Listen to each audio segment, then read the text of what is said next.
සියලු දෙනාටම සුබ උදෑසනක් වේවා. මම හිතන්නේ අපි අද වාණිජ බැංකුකරණය කියන විෂය ආරම්භ කරන්න තමයි සූදානම් වෙන්නේ.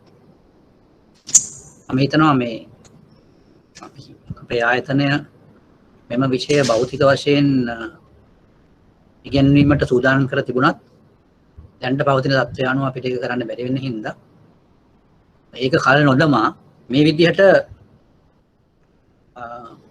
මාර්ගගත ආකාරයෙන් මේ දේශනය පවත්වන්න තීරණය කෙරුණා. එහි ප්‍රතිඵලයක් හැටියට තමයි අපි මේ දේශන පවත්වන්නේ මේ විදිහට. මම හිතනවා අපිට මේ විදිහට දේශන පැවැත්වුවත් භෞතික වශයෙන් දේශන පැවැත්වීමට සමා මට්ටමට ගේන්න බැරි වුණත් අපිට බොහෝ දුරට ඊට කිට්ටු වෙන්න පුළුවන්. අපි යම්කිසි ආකාරයකට මේකට අනුගත වුණොත්. ඉතින් මම හිතනවා ඔබ සියලු දෙනාටම පුළුවන් වෙයි කියලා ඒ ක්‍රියාවට අනුගත වෙන්න. එම අනුගත වීමේදී සැලකිය යුතු කාරණා කිහිපයක් තියෙනවා. ඔබට සිදු වෙනවා දැන් මේ අපි කතා කරන දේවල් සහ උපදේශ මාලාවල් මේ විදිහට පිළිපදින්න. ඒ වගේම ඔබට යම්කිසි ප්‍රශ්නයක් මතුවුණොත් ඔබට හැකියාව තියෙනවා chat එක හරහා ඒ ප්‍රශ්නෙට විසඳුමක් හොයාගන්න. ඒ නිසා මම හිතනවා මේක අපිට සාමාන්‍ය භෞතික දේශනයක් වගේම ප්‍රයෝජන ගන්න පුළුවන් ක්‍රමයක් තියෙනවා. සමහර වෙලාවට අපිට ඊට වඩා ප්‍රයෝජන ගන්නත් පුළුවන් වෙයි මේකෙන්. මොකද හේතුව අපිට පුළුවන් වෙනවා මේක නැවත වරක් අපිට ක්‍රියාත්මක කරන්න. ඒ කියන්නේ රෙකෝඩ් කරපු එකක්. ඒ වගේම අපිට පුළුවන් අපිට හැකියාව ලැබෙනවා මේක ගැන නැවත වරක් විමසා බලන්න. මේකෙත් තියෙන ප්‍රසන්ටේෂන්ස් වගේ දේවල් නැවතත් බලන්න පුළුවන් වෙනවා.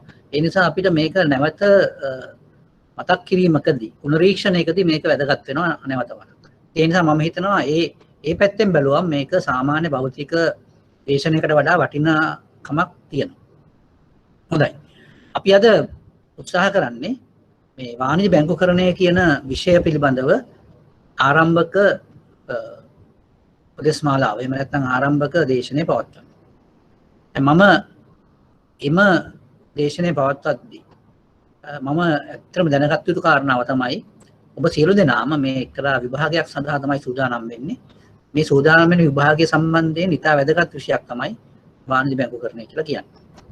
එතකොට මේ වාණිජ බැංකුකරණය කියන එක අපි සාකච්ඡා කරන්නේ ඒ අවශ්‍යතාවය පෙරදරි කරගෙන. හොඳයි. දැන් අපි ඉස්සෙල්ලම බලමු මේ බැංකුකරණය කියන්නේ මොකක්ද? වාණිජ බැංකුකරණය පැත්තකින් තියලා බැංකුකරණය කියන්නේ මොකක්ද කියලා. එතකොට බැංකුකරණය කියලා අදහස් කරන්නේ අපි කාලයක් තිස්සේ ඓතිහාසිකව දැනගත්ත පරිදි මුදල් තැන්පත් කිරීම සහ මුදල් ණයට ගැනීම කියන කාරණාවල් සම්බන්ධයෙන් කටයුතු කරන ආයතනයක්. තැන්පතු බාර ගන්න ආයතනයක් බැංකුව කියලා කියන්නේ. ඒ වගේම මේ තැන්පතු වලින් ණය ලබා දෙන ආයතනයක්.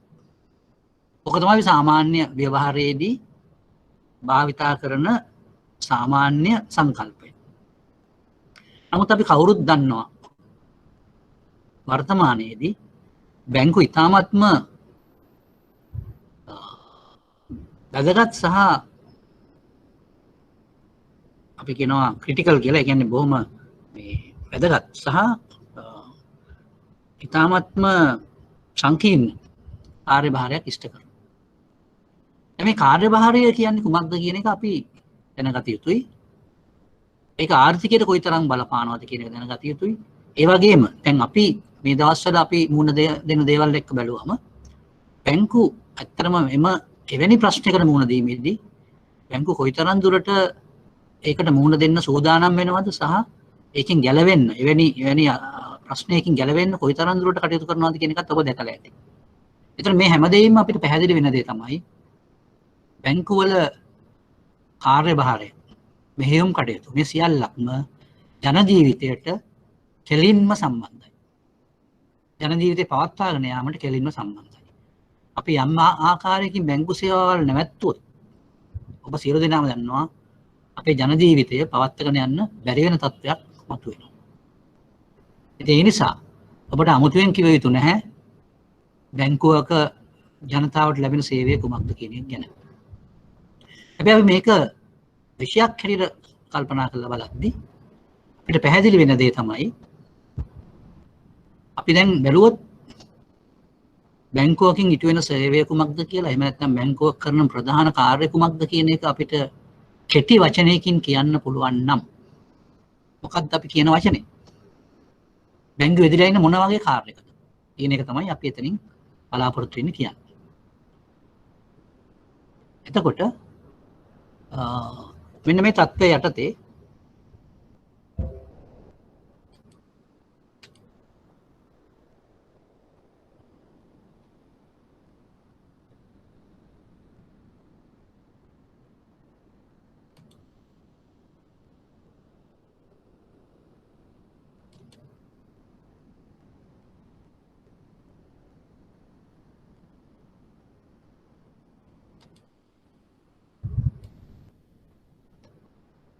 right. දැන් අපි බලමු මේ වාණිජ බැංකුවක් එහෙම නැත්නම් බැංකුවක් විසින් ලබා දෙන මෙහෙයුම් එහෙම නැත්නම් සලසන සේවය අපිට කෙටි වාක්‍යයකින් කියන්න පුළුවන් නම් අපිට කෙටි හැඳින්වීමකින් දෙන්න පුළුවන් නම් කුමක්ද ඒ කියන එක තමයි මගේ ප්‍රශ්නය මුලින්ම. මම හිතනවා ඔබත් ඔය ඒ ගැන යම්කිසි කල්පනා කිරීමක් කරලා බලන්න. අපිට ඉතාමත්ම කෙටියෙන් කියනවා නම් බැංකුවක් කරන කාර්යභාරය කුමක්ද කියලා කෙටි වාක්‍යයකින් කියන්න පුළුවන් නම් මම හිතනවා ඒක මේ වෙලාවේ අපිට කරන්න පුළුවන් හොඳ දෙයක්. ඔබත් මම හිතනවා හිතා ගන්න ඒ මොකක්ද කියලා. මම පොඩි වෙලාවක් දෙන විනාඩි දෙක තුනක්. ඒ විනාඩි දෙක තුන ඇතුලේ මම උත්තරේ කියන්නම්. ඔබට පුළුවන් නම් කියන්න මේ බැංකුවක් යෙදී සිටින කාර්ය කුමක්ද කියන එක කෙටියෙන්. කෙටි වාක්‍යයකින්, තනි වාක්‍යයකින් කියන්න පුළුවන් නම්.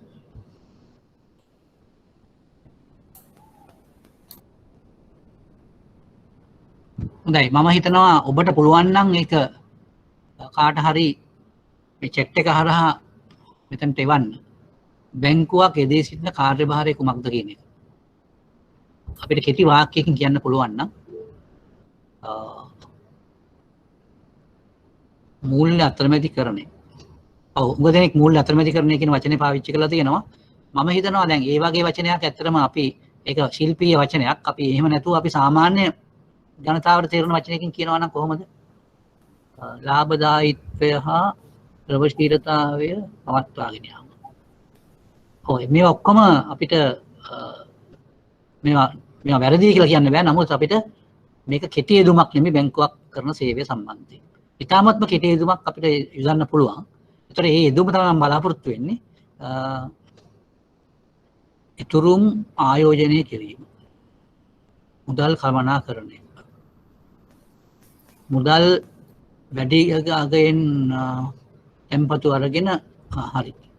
ඔව් අන්න එතන තියෙනවා යම්කිසි කතාවක්. ඒ මම හිතනවා එක්කෙනෙක් කියලා දෙනවා මුදල් වැඩි අයගෙන් tempatu අරගෙන මුදල් අඩු අයට tempatu දෙන එක. ඔව් ඒක බොහොම හොඳයි. හොඳ කතාවක්. ඇත්තටම මේ අතරමැදිකරණය කියන එක තමයි එතන පැහැදිලි වෙලා තියෙන්නේ. තව කෙනෙක් කියනවා සියලුම මූල්‍ය ගනුදෙනු කියලා. ඩිපොසිට් අරගෙන ණය ලබා දීම කියලා තවත් කෙනෙක් කියනවා. මේ ඔක්කොම හරි. එකක්වත් වැරදි නැහැ. හැබැයි අපිට පුළුවන් ද ඉතාමත්ම කෙටි යෙදීමකින් මේක කතා කරන්න. ඒකයි මගේ ප්‍රශ්නය. රටේ මුදල් සැපයුම ප්‍රවෘත්තිතාවය පවත්වාගෙන යාම. ඔව් මේ කියන දේවල් එකක්වත් වැරදි නෑ. ඇත්තටම මේ සියලුම දේවල් මම බාර ගන්නවා. ඒ ඔක්කොම හරි. නමුත් අපි පොඩ්ඩක් හිතමු මෙන්න මේ විදිහට. දැන් මම දැක්ක එක්කෙනෙක් කියලා තියෙනවා මුදල් tempatu බාර අරගෙන ණය දෙනවා කියලා. එතන මේ tempatu බාර ගන්නවා කියන්නේ කුමක්ද? අපි සාමාන්‍යයෙන් අපි දන්නවා බැංකුවක් tempatu බාර ගන්නකොට මේ tempatu වෙනුවෙන් පොලියක් ගෙවනවා. එතකොට මේ tempatu වෙනුවෙන් ගෙවන මිල තමයි පොලිය. ඊළඟට ණය ලබා දීමේදී ඒ ණය ගන්න පුද්ගලයන්ට යම්කිසි මිලක් ගෙවන්න සිද්ධ වෙනවා. ඒක තමයි ණයට ගෙවන පොලිය. එතන මොකද්ද මෙතන සිද්ධ වෙන්නේ? දැන් tempatu ලබා ගන්නවා කියලා කියන්නේ බැංකුවක් මුදල් මිලයට ගැනීම. අපිට එහෙම කියන්න පුළුවන්. ණය ලබා දීම කියලා කියන්නේ බැංකුවක් මුදල් විකිණීම. අපි මුදල් කියන වචනේ පාවිච්චි කරන්නේ නැතුව අපිට ඕනම් පුළුවන් අර මුදල් කියන වචනේ පාවිච්චි කරන්න. මොකද නෝට්ටු හා කාසි වලින් විතරක් නෙමෙයි මේ ගනුදෙනු සිද්ධ වෙන්නේ. ගිණුම් ගතව සිද්ධ වෙනවනේ ගනුදෙනු. ඒ නිසා අපිට කියන්න පුළුවන් මොකද්ද බැංකුවක් කරන්න කියලා ඇහුවොත් මුදල් මිලයට ගන්න මුදල් විකිණීම. එහෙම නේද? එතකොට මුදල් මිලයට ගැන මුදල් විකිණීම. මිලයට ගැනීම සහ විකිණීම. අපි සමහර අය මට මතකයි ඉස්සෙල්ලා රැකියාවක් නැතුව ඉන්න අය කියන දෙයක් වචනයක් තමයි අපි ව්‍යාපාර කරනවා. එතකොට ඒගොල්ලෝ අහනවා මොන ව්‍යාපාරද? මේ බයින් ඇන්ඩ් සෙලින් එකක් කරන්නේ. එහෙම කියනවා. මේ බයින් ඇන්ඩ් සෙලින් කියන එකට එහෙම නැත්නම් මිලයට අරන් විකුණනවා කියන එකට අපිට තව වචනයක් පාවිච්චි කරන්න පුළුවන්. තනි වචනයක්. මොකක්ද? අපි ඉංග්‍රීසියෙන් කියනවා ට්‍රේඩින් කියලා. සිංහලෙන් කියන්නේ වෙළඳාම. වෙළඳාම. එතකොට මොකද්ද මේ? අපි දැන් කිව්වා බැංකුවක් කරන්නේ මොකද්ද? මුදල් මිලයට අරගෙන ඒ කියන්නේ තැන්පතු වාර අරගෙන මුදල් විකුණනවා. මුදල් විකුණනවා කියන්නේ ණය දෙනවා. එහෙමනම් බැංකුවක් එදලා ඉන්නේ අර මුදල් මිලයට ගැනීමේ සහ විකිණීමේ. අපි මේක තවත් කෙටියෙන් කියනවා නම් බැංකුවක් එදලා ඉන්නේ මොකේද? අර මුදල් වෙළඳාමේ.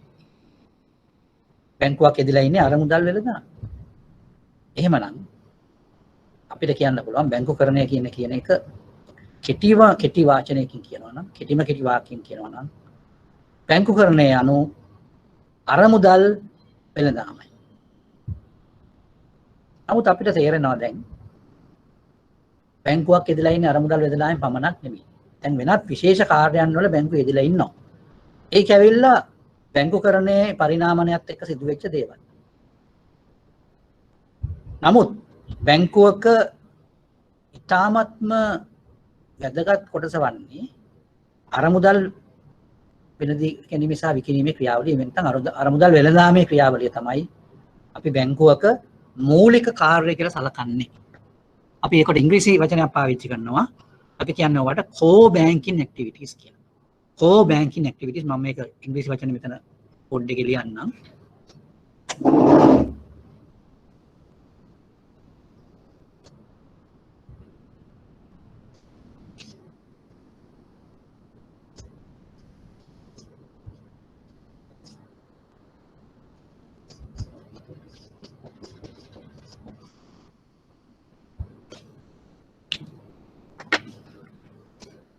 core banking activities. එතකොට ඕක තමයි බැංකුවක් ඇදලා ඉන්න ප්‍රධාන කටයුත්ත. ප්‍රධාන බැංකු කරන ක්‍රියාවලිය. ප්‍රධාන බැංකු කරන කටයුතු. මොනවද ප්‍රධාන බැංකු කරන කටයුතු කියන්නේ? අර මුදල් මිලට ගැනීම සහ අර මුදල් විකිණීම. අපි මේක සාමාන්‍ය භාෂාවෙන් කියනවා නම් තැන්පතු බාර ගැනීම සහ ණය ලබා දීම. ඕක තමයි අපි කියන්නේ බැංකුකරණය කියලා. බැංකුකරණය කියලා අපි හඳුන්වන්නේ ඕක තමයි. නමුත් අපි දන්නවා ලංකාව වගේ රටක් ගත්තොත් අපි නොයෙකුත් බැංකු ගැන අහලා තියෙනවා ලංකාවේ. නොයෙකුත් විදිහේ බැංකු තියෙනවා. අපි දන්නවා ලංකා බැංකුව මහජන බැංකුවත් එක්ක පටන් ගත්තම ඒ විශාල බැංකු තියෙනවා. ඒ වගේම තවත් පුද්ගලික බැංකු තව ගොඩාක් තියෙනවා. ජාතික ඉදිරියෙන් බැංකු වගේ බැංකු තියෙනවා. දැන් ඔබට දැනගන්න පුළුවන්ද මේ බැංකු වලින් සමහර බැංකු වලට කියනවා වාණිජ බැංකු කියලා. එතකොට අපි කොහොමද වාණිජ බැංකුවක් හඳුනගන්නේ? දැන් අපි ඉස්සෙල්ලා කතා කරේ නිකන් බැංකු කියලා හැම බැංකුවක්ම මේකට අයිති වාණිජ බැංකු සහ විශේෂ බැංකු කියලා ලංකාවේ. ඇත්තටම අපි ශ්‍රී ලංකා මහ බැංකුව කියලා එකක් ලංකාවේ තියෙනවා. ඒක තමයි බැංකුකරණය සම්බන්ධයෙන් ඉන්න නියාමකයා, ප්‍රධාන නියාමකයා. එතකොට ඒ ශ්‍රී ලංකා මහ බැංකුව විසින් හඳුන්වලා තියෙනවා බැංකු වර්ග දෙකක් ලංකාවේ. ඒ බැංකු වර්ග දෙක තමයි එක වර්ගයකට අපි කියනවා බලපත්‍රලාභී වාණිජ බැංකු කියලා. අනිත් කණ්ඩායමට අපි කියනවා බලපත්‍රලාභී විශේෂ බැංකු කියලා. දැන් ඔබට බැහැනවා මේ බලපත්‍රලාභී කියන්නේ. බැංකුවක් පවත්වගෙන යන්න ලංකාවේ ශ්‍රී ලංකා මහා බැංකුවෙන් බැංකු කරන බලපත්‍රයක් ලබා ගත යුතුයි. ඒ බලපත්‍රය ලබාගත් කෙනෙකුට විතරයි ආයතනයකට පමණයි බැංකුවක් හැටියට ලංකාවේ කටයුතු කරන්න පුළුවන් වෙන්නේ. ඉතින් ඒ නිසා අපි කියනවා මේ බැංකු වලට බලපත්‍රලාභී බැංකු කියලා. මේ බලපත්‍රලාභී බැංකු වල අවස්ථා දෙකක් තියෙනවා. එක කට්ටියකට කියනවා බලපත්‍රලාභී වාණිජ බැංකු කියලා. අනිත් ඒවාට කියනවා බලපත්‍රලාභී විශේෂ බැංකු කියලා. දැන් බලපත්‍රලාභී වාණිජ බැංකුවක් සහ විශේෂ බැංකුවක්. දැන් අපි කතා කරන අපේ සබ්ජෙක්ට් එක අපේ විෂය මොකක්ද? වාණිජ බැංකු කරන්නේ. එහෙනම් අපි විශේෂ සැලකිල්ලක් දක්වන්න ඕන වාණිජ බැංකු සම්බන්ධයෙන්. එහෙනම් අපි දැනගන්න ඕන වාණිජ බැංකුවක් කියන්නේ කොහොමද? අපි ඉස්සෙල්ලා බැංකුවක් ගැන කතා කරන්නේ. බැංකුවක් ගත්තොත් සාමාන්‍යයෙන් බැංකුවක් කියලා අපි කියන්නේ අරමුදල් වෙළඳාමේ ඉදී සිටින ආයතනයක්. ඒ ඕනම් බැංකුවකට අපිට කියන්න පුළුවන්. බලපත්‍රලාභී වාණිජ බැංකුවක් හෝ විශේෂ බැංකුවක්. ඒ ඔක්කොම එකට ගත්තොත් අපිට කියන්න පුළුවන් මේගොල්ලෝ ඉදිලා ඉන්නේ අරමුදල් වෙළඳාම. හැබැයි අපි වාණිජ බැංකුවක් ගත්තොත් මොකද්ද වාණිජ බැංකුවක තියෙන විශේෂත්වය? ඒක තමයි අපි දැනගත යුතු කාරණා. දැන් මම දන්නවා ඔබ සියලු දෙනාම දන්නවා බැංකුවක ගිණුමක් ආරම්භ කරනවා නම් කොහොමද ආරම්භ කරන්නේ? හැබැයි ඔබ සියලු දෙනාටම වගේ මම දන්නවා තියෙනවා ඉතිරි කිරීම ගිණුම්. නොයෙකුත් බැංකුවල මේ ගිණුම් පවත්වාගෙන යනවා ඇති. දැන් ඔබ සමහරට අහලා ඇති මේ ඉතිරි කිරීම ගිණුම් වලට අමතරව තවත් ගිණුම් වර්ග තියෙනවා බැංකුවේ. ගනුදෙනු කරුවන් සඳහා පවත්වාගෙන යන්න. තව වර්ගයකට අපි කියනවා ජංගම ගිණුම් කියලා. අපි ඉංග්‍රීසියෙන් කියනවා කරන්ට් accounts කියලා. ඊළඟට තව වර්ගයක් තියෙනවා ස්ථාවර තැන්පතු. දීර්ඝ කාලිනව අපිට තැන්පතුවක් කරලා තියෙනවා නම් අපි ඒකට කියනවා ස්ථාවර තැන්පතුවක් කියලා. ඒතර ඔන්න ඔය ගිණුම් වර්ග බැංකුව වල තියෙනවා. තැන්පතු ගිණුම් ටික බැලුවම. එතකොට ඔබට තියෙන දැනුමත් එක්ක බැලුවොත් ඔබ හැමදේනම දන්නවා ඉතිරි කිරීම ගිණුමක් කියන්නේ කුමක්ද කියලා. මුදල් තැන්පත් කරනවා. හැබැයි ඔබ දන්නවා ඇති ඔබ සමහරට ඔබගේ නෑදෑයින්ට එහෙම නැත්නම් ඔබ අඳුරන අයට ජංගම ගිණුම් තියනවා වෙන්න පුළුවන් බැංකුවක. දැන් මොකද්ද මේකේ වෙනස? ජංගම ගිණුමක් කියලා කියන්නේ චෙක්පත් භාවිතා කරලා ගනුදෙනු කරන්න පුළුවන් ගිණුමක්. හැබැයි ඉතිරි කිරීම ගිණුමක් ගත්තොත් අපිට චෙක්පත් භාවිතා කරන්න බෑ.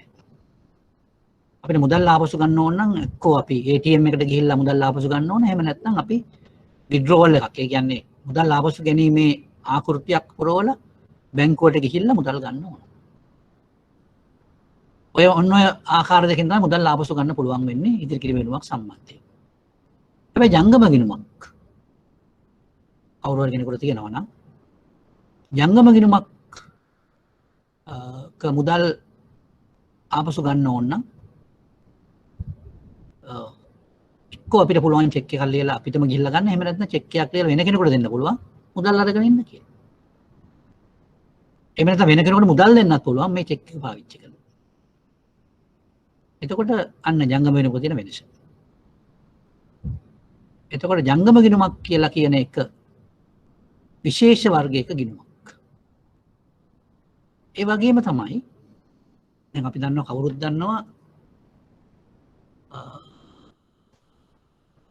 ඉතිරි කිරීම ගිණුමක අපිට සල්ලි රුපියල් ලක්ෂයක් තැන්පත් කරලා තිබුණොත් අපිට මේ ලක්ෂය සමහර බැංකුවල තියෙනවා යම් කිසි අවම තැන්පතු අවශ්‍යතාවයක්. අපි හිතමු රුපියල් 500ක් කියලා. රුපියල් 500ක් ඉතුරු කරලා අපිට ඔක්කොම ටික ආපහු ගන්න පුළුවන්. හැබැයි අපි මුදල් ආපසු ගැනීමේ ආකෘති පත්‍රය පුරවලා අපි ගිහිල්ලා වුණ මුදල් ගන්න. ඒ ඉතිරි කිරීම ගිණුමක් නේ. ඒ වගේම අපිට හදිස්සියක් වුණොත් රුපියල් ලක්ෂයකට වඩා වැඩි ගාණක් අපිට එතනින් ගන්න බෑ. දැන් අපිට ලක්ෂම ගන්න ඕන ලක්ෂම ගත්තා ගිණුම වහලා.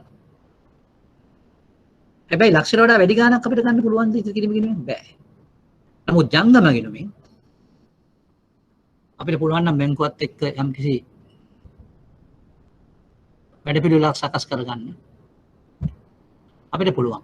අපේ මුදල ලක්ෂයක් බැංකුවේ තියෙද්දි 2 ලක්ෂයක් ආපසු ගන්න පුළුවන්.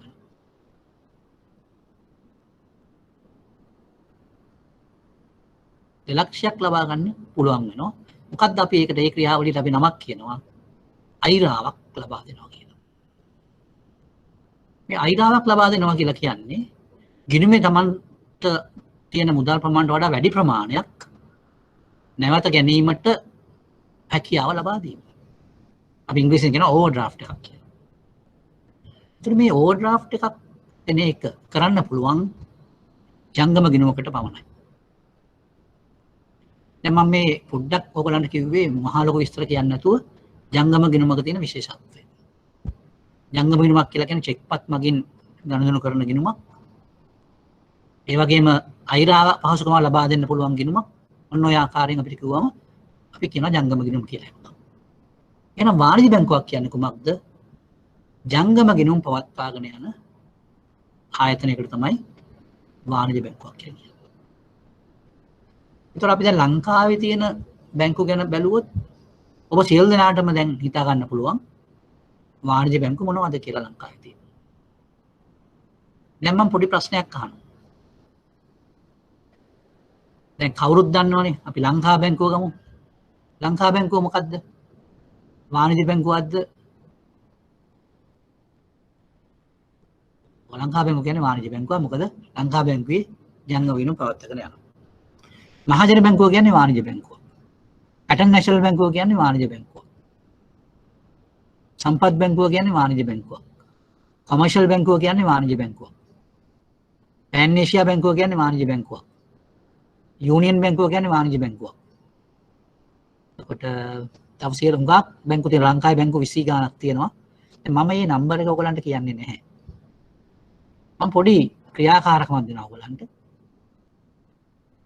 ලංකාවේ තියෙන වාණිජ බැංකු කීයක්ද කියන එක ඔයගොල්ලෝ ඊළඟ අවස්ථාවේදී ඊළඟ දේශනයේ වෙලාවට මට ඉදිරිපත් කරන්න ඕන. ඒක ලබා ගන්න පුළුවන් විදිය තමයි ඒක හොයා ගන්න පුළුවන් ක්‍රම දෙකක් මම කියන්නම්. ඔයගොල්ලන්ට පුළුවන් ශ්‍රී ලංකා මහා බැංකුවේ තියෙනවා වෙබ් අඩවියක්. ඒක cbsl.lk කියලා Google එකට ගැහුවම අපිට මේ වෙබ් අඩවියට යන්න පුළුවන්. මේ වෙබ් අඩවියේ ඔබට සැරුවත් පුළුවන් ලංකාවේ කොච්චර බලපත්‍රලාභී වාණිජ බැංකු තියෙනවද කියලා බලා ගන්න. නම්බර එක. ඊළඟට අපි බලමු බලපත්‍රලාභී විශේෂ බැංකු. විශේෂ බැංකු තමයි එකක් දෙකක් මම කියන්නම්. ජාතික ඉතිරි කිරීමේ බැංකු. National Savings Bank NSB. ඒක විශේෂ බැංකුවක්. ඒගොල්ලන් බැංකුවක් වුණාට ඒගොල්ලෝ ජංගම ගිණුම් පවත්වාගෙන යන්නේ නැහැ. ඒ නිසා අපි ඒක සලකන්නේ විශේෂ බැංකුවක් හැටියට. අපි ඒක ඉතිරි කිරීම බැංකුවක් කියලා තමයි කියන්නේ විශේෂයෙන්ම. ඊළඟට තව බැංකුවක් තියෙනවා සනස සංවර්ධන බැංකුව කියන එක. ඒකත් විශේෂ බැංකුවක්. ඊළඟට තියෙනවා ප්‍රාදේශීය සංවර්ධන බැංකුව RDB කියලා තියෙනවා. RDB කියන එකත් විශේෂ බැංකුවක්. දැන් ඒ වගේම ඔබට තියෙන තවත් කටයුත්තක්. මම වැඩි දේවල් පවරන්නේ නැහැ. මම පවරන්නේ කීපයක් දේවල් පමණයි. මොකද ඔබට අමාරුවක් නැතුව, ඒ කියන්නේ අපහසුයක් නැතුව කරන්න පුළුවන් දේවල්. දැන් පළවෙනි එක මම කිව්වා. පළවෙනි එක තමයි ලංකාවේ තියෙන වාණිජ බැංකු කීයක් තියෙනවද? අපි ගමුකෝ ඒක නොවැම්බර් මාස 30 වෙනිදාට කියලා. නොවැම්බර් 30 වෙනිදා. 2020 නොවැම්බර් 30 වෙනකොට ලංකාවේ වාණිජ බැංකු කීයක් තියෙනවද? වාණිජ බැංකු right බලපත්‍රලාභී වාණිජ බැංකු. ඊළඟට බලන්න ඕන බලපත්‍රලාභී විශේෂ බැංකු. බලපත්‍රලාභී වාණිජ බැංකු කීයද? ඒක බලපත්‍රලාභී වාණිජ බැංකු කියලා කියන්නේ ලංකා බැංකුව, මහජන බැංකුව, ලංකා බැංකුව, මහජන බැංකුව, හැටන් නැෂනල් බැංකුව, කොමර්ෂල් බැංකුව, සම්පත් බැංකුව ආදී වශයෙන් තියෙන බැංකු තමයි වාණිජ බැංකුව කියලා කියන්නේ. එතකොට විශේෂ බැංකු කියලා කියන්නේ ජාතික ඉතිරි කිරීම බැංකුව, RDB එක ඒ කියන්නේ ප්‍රාදේශීය සංවර්ධන බැංකුව, ඊළඟට ලංකා ඉතිරි කිරීම බැංකුව, ඔය වගේ බැංකු කීපයක් තියෙනවා. එතකොට දැන් ඕගොල්ලන්ට දෙවෙනි එක තමයි බලපත්‍රලාභී විශේෂ බැංකු කීයක් තියෙනවද කියලා හොයාගන්න. ඒ දෙකම ඔයගොල්ලන්ට හොයාගන්න පුළුවන් වෙබ් අඩවියට ගියොත් ශ්‍රී ලංකා මහා බැංකුවේ. ඒක අපිට පුළුවන් Google එකට ගිහිල්ලා cbsl.lk කියලා ගිහුවම අපිට ඒ වෙබ්සයිට් එකට යන්න පුළුවන්. ඒ වෙබ්සයිට් එකේ සැරිසරුවම ඔබට පුළුවන් මේ සියලුම කාරණාවල් හොයාගන්න. හොඳයි. දැන් අපි යම්කිසි දෙයක් ගැන කතා කරා මේ බැංකුකරණේ ලංකාවේ බැංකුකරණය සම්බන්ධයෙන්. දැන් අපි දන්නවා ශ්‍රී ලංකාව ගැන බැලුවොත් ශ්‍රී ලංකාවේ ජනතාවගෙන් තාමත්ම වැඩි කොටසක් බැංකුවල ගමන්කරුවෝ. ඒ අතින් ශ්‍රී ලංකාව යම්කිසි බැංකුකරණය සම්බන්ධයෙන් හොඳ තත්ත්වයක ඉන්නවා කියලා කියන්න පුළුවන්. යම් විදිහකට. නමුත් අපි දන්නවා ශ්‍රී ලංකාවේ බැංකු සියලුම නවීන උපාංග වලින් යුක්තයි. වෙනත් රටවල් වලට වඩා සමහර වෙලාවට අපි අසල්වැස ඉන්දියාවත් එක්ක බැලුවොත් අපි සමහර වෙලාවට සමහර දේවල් වලින් අපි ඉන්දියාවට වඩා ඉදිරියෙන් ඉන්නවා. ඒ කියන්නේ මම උදාහරණයකට කියන්නම් ලංකාවේ අපි පාවිච්චි කරන මේ නිෂ්කාශන ක්‍රමය ක්ලියරින් සිස්ටම් එක ආසියාවේම ඉතාමත්ම නවීන තනේ නිෂ්කාශන ක්‍රියාවලිය තමයි ලංකාවේ පවත්වන්නේ. අපි මේ ගැන වෙනම සාකච්ඡා කරනවා පසු අවස්ථාවකදී නිෂ්කාශන ක්‍රියාවලිය කියන්නේ කුමක්ද කියලා. දැන් අපි කතා කරපු දේ තමයි මොකද්ද බැංකුවක් කියලා කියන්නේ? බැංකුවක් කියලා කියන්නේ අරමුදල් වෙළඳාම ඉදිරිසින ආයතනයක්. ඊළඟට මොකද්ද වාණිජ බැංකුවක් කියන්නේ? අරමුදල් වෙළඳාම ඉදිරිසින ජංගම ගිණුම් පවත්වාගෙන යන ආයතනයක්. ඊළඟට විශේෂ බැංකුවක් කියන්නේ මොකද්ද? අරමුදල් වෙළඳාම ඉදිරිසින ආයතනයක්. නමුත් ජංගම ගිණුම් පවත්වාගෙන යන්නේ නැහැ. වෙනත් ආකාරවල ගිණුම් තමයි පවත්වාගෙන යන්නේ. ඔන්න ඒ ටික තමයි අපි දැන් කතා කරේ. දැන් මම හිතනවා ඔබ සියලු දෙනාම මේ සම්බන්ධයෙන් මූලික අදහසක් දැන් ලබා ගත්තයි කියලා. දැන් මේ මූලික අදහසට අනුව බැංකුවේ දෙලා ඉන්නේ අරමුදල් වෙළඳාම. අරමුදල් වෙළඳාම කියලා කියන්නේ අරමුදල් මිලට අරගෙන අරමුදල් විකුණන එක. හැබැයි ඉතින් මේ වෙළඳාමක් නම් මේක අපි අරමුදල් මිලට ගන්නකොට ඒක පුළුවන් තරම් අඩු ගාණකට ඕන ගන්න. විකුණනකොට පුළුවන් තරම් වැඩි ගාණකට විකුණන්න. ඔක තමයි වෙළඳාම කියන්නේ. දැන් වෙළඳාමේ ඉඳලා ඉන්න හැම කෙනෙක්ම ඕක තමයි කරන්නේ. අපි ඔකට ඉංග්‍රීසි වචනයක් කියනවා buy low sell high. අඩුවෙන් මිලට අරගෙන අඩු මිලට අරගෙන වැඩි මිලට විකුණනවා. ඔක තමයි වෙළඳාම කියන්නේ. එතන මේ වෙළඳාමේ යාන්ත්‍රිකය කියලා එකක් තියෙනවා. ගත්ත මිල සහ විකුණු මිල අතර වෙනස. ඒක අපි සාමාන්‍ය ලාභය කියලා හඳුන්වනවා. දල ලාභය කියලා. නමුත් අපිට ප්‍රශ්නයක් තියෙනවා. දැන් අරමුදල් වෙළඳාම ගැන අපි කතා කරොත් බැංකුවක් ඉදලා ඉන්න අරමුදල් වෙළඳාමනේ. එමනම් මේ බැංකුව උත්සාහ කරනවා පුළුවන් තරම් අඩු ගාණට තැන්පතු ලබා ගන්න. අඩු මිලකට කියන අඩු පොලියකට. නමුත් අපි දන්නවා මේ ලංකාවේ තියෙන එක බැංකුවක් නෙමෙයි. බැංකු ගොඩාක් තියෙනවා. එතකොට අපි ඕනවට වඩා අඩු ගාණක් තැන්පතු පොලිය හැටියට දුන්නොත් මිනිස්සු තැන්පත් කරන්නේ නැහැ ඇවිල්ලා. අන්න ඒතර තරගයක් ඇති වෙනවා. එන්න මේ තරගයේදී බැංකු පුළුවන් ගාණක් වැඩි පොලියක් දෙන්න උත්සාහ කරනවා. මේ උත්සාහයේ ප්‍රතිඵලයක් හැටියට බැංකුවට සිද්ධ වෙනවා අඩු පොලියක් තමයි. නමුත් ඒක සැලකිය යුතු ප්‍රමාණයකින් දෙන්න. ඔක තමයි අවුල. ඒ වගේම තමයි අපි අනිත් පැත්තෙන් බැලුවොත් ණය මුදල්. ණය මුදල් ප්‍රදානය කරද්දී එක බැංකුවක් නෙමෙයි ඉන්නේ බැංකු කිහිපයක් තියෙනවා. එතකොට ඕනවට වඩා වැඩි මුදලක් වැඩි පොලියක් අය කරන්න බැරි වෙනවා. ණය මුදලේ. එතකොට එතන මේ තරගය නිසා සිද්ධ වෙනවා. තරගය නිසා සිද්ධ වෙනවා අනිත් අය දිහා බලලා මේ ණය පොලිය ගැන තීරණය කරන්න. ඉතින් මෙන්න මේ කාරණාවල් නිසා බැංකුවකට සිද්ධ වෙනවා තමන්ගේ දැන් අපි කියනවා බැංකුවක් ගත්තොත් ඒ බැංකුවේ තැන්පතු වර්ග ගොඩාක් තියෙනවා. අපි ඒවට කියනවා තැන්පතු නිපැයුම් කියලා. products. deposit products. ඊළඟට ඒ වගේම ණය සම්බන්ධ නොයෙකුත් වර්ග තියෙනවා. නොයෙකුත් ණය වර්ග. වාහන ණය, නිවාස ණය, එතකොට සංවර්ධන ණය ආදී වශයෙන් නොයෙකුත් විදිහේ ණය වර්ග තියෙනවා. ඒවට අපි කියනවා ණය නිපැයුම් කියලා. එනක අත්තිකාරම් නිපැයුම් කියලා කියනවා. ඉංග්‍රීසියෙන් කියනවා advanced products. ඔන්න ඔය කාරණා දෙක බැලන්ස් කරලා ඒ කියන්නේ තුලනය කළා තමයි බැංකුව තම වෙළඳ කටයුතු කරගෙන යන්නේ. එතකොට බැංකුවට අනිවාර්යයෙන්ම අලෙවිකරන ක්‍රියාවලියක් තියෙනවා.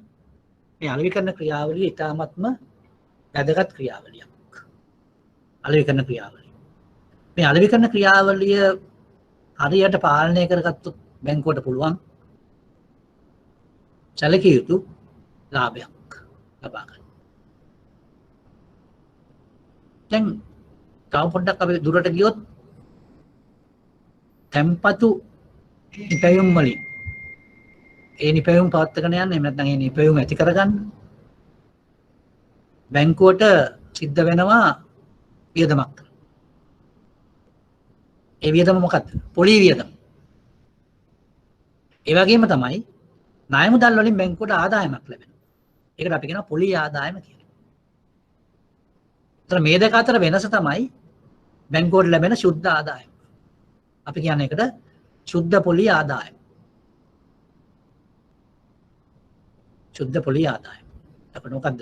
අපි එක පැත්තකින් තැන්පතු එක රාශි කරනවා. ඒකට පොලියක් ගෙවන්න සිද්ධ වෙනවා. ඒක බැංකුවේ පොලි වියදම. ඒ වගේම ණය ප්‍රදානය කරද්දී අපිට පොලි ආදායමක් ලැබෙනවා. බැංකුවට පොලි ආදායමක් ලැබෙනවා. ඒක තමයි බැංකුවේ පොලි ආදායම. ඔය දෙක අතර වෙනස තමයි ශුද්ධ පොලි ආදායම කියලා කියන්නේ. එතකොට බැංකුවක ලාභදායීත්වය සදා පවතින්නේ ශුද්ධ පොලි ආදායම මත. එතකොට බැංකුව තම සියලුම අලෙවි කටයුතු සහ සියලුම කළමනාකරන කටයුතු මෙහෙවන්නේ ඒ ලාභදායීත්වය වැඩි වෙන ආකාරයට. හොඳයි. අපි දැන් මේ කතාව ආර්ථික විද්‍යානුකූලව බලමු. දැන් මේක ඇවිල්ලා සාමාන්‍ය භෞතික වශයෙන් අපි බැංකුව ගැන කතා කරද්දී අපිට මේ කතාව වැදගත් වෙනවා. දැන් ඔබ සියලු දෙනාම දැකලා ඇති නොයෙකුත් ආකාරයේ බැංකු ලංකාවේ තියෙනවා. නොයෙකුත් මාදිලේ බැංකු. මේ සියලුම බැංකු ඔවුන්ගේ අලෙවි කරන කටයුතු කොයිතරම් ආක්‍රමණශීලීව කරනවාද කියලා ඔබ දන්නවා. ඔබට රූපවාහිනිය නැරඹුවොත් ගුවන් විදුලියට යහුම්කන් දුන්නොත් පුවත්පත් බැලුවොත් තේරෙයි මෙම බැංකු තම අලෙවි කරන කටයුතු සම්බන්ධයෙන් කොයිතරම් වියදමක් කරනවද කියලා.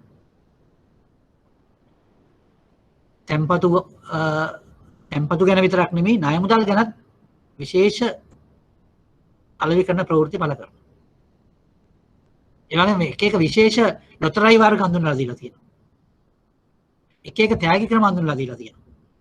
මේ සියලුම දේවල් කරන්නේ කුමක් සඳහාද? මේ අලෙවිකරණය කරන. ඒ කියන්නේ මම වෙනත් වචනින් කියනවා නම් ඊටමත් අඩු මුදලට අර මුදල් මිලට ගන්න සහ ඊටමත් වැඩි මුදලට අර මුදල් විකුණන්න තමයි මේ සියලුම අලෙවිකරණ කටයුතු බැංකුවක් විසින් සිද්ධ කරන්නේ. දැන් ඕක තමයි මූලික හරය. අපි ඊළඟට කතා කරා වාණිජ බැංකුකරණය ගැන. වාණිජ බැංකුකරණය කියලා කියන්නේ වාණිජ බැංකු ගැන ඉගෙන ගැනීම. ඒතකොට වාණිජ බැංකු කියලා කියන්නේ එක්තරා විශේෂ ආකාරයක්.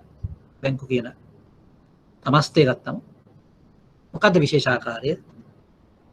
ජංගම වියදම් පවත්වාගෙන යන අර මුදල් වෙළඳාම ඉදි සිටින බැංකුවකට ආයතනයකට කියනවා වාණිජ බැංකුවක් කියලා.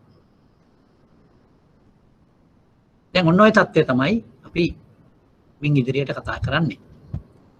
හැබැයි දැන් අපි ඒ කතාවට ඉස්සෙල්ලා අපිට පුළුවන් තවත් දැන් ඔබට මතක ඇති දැන් මම කියපු දේ ඔබට එක්තරා පැවරුමක් මම කරා. ඒ පැවරුම තමයි ලංකාවේ තියෙන බලපත්‍රලාභී වාණිජ බැංකු කීයද? සහ ඒ ලිස්ට් එක තියාගන්න.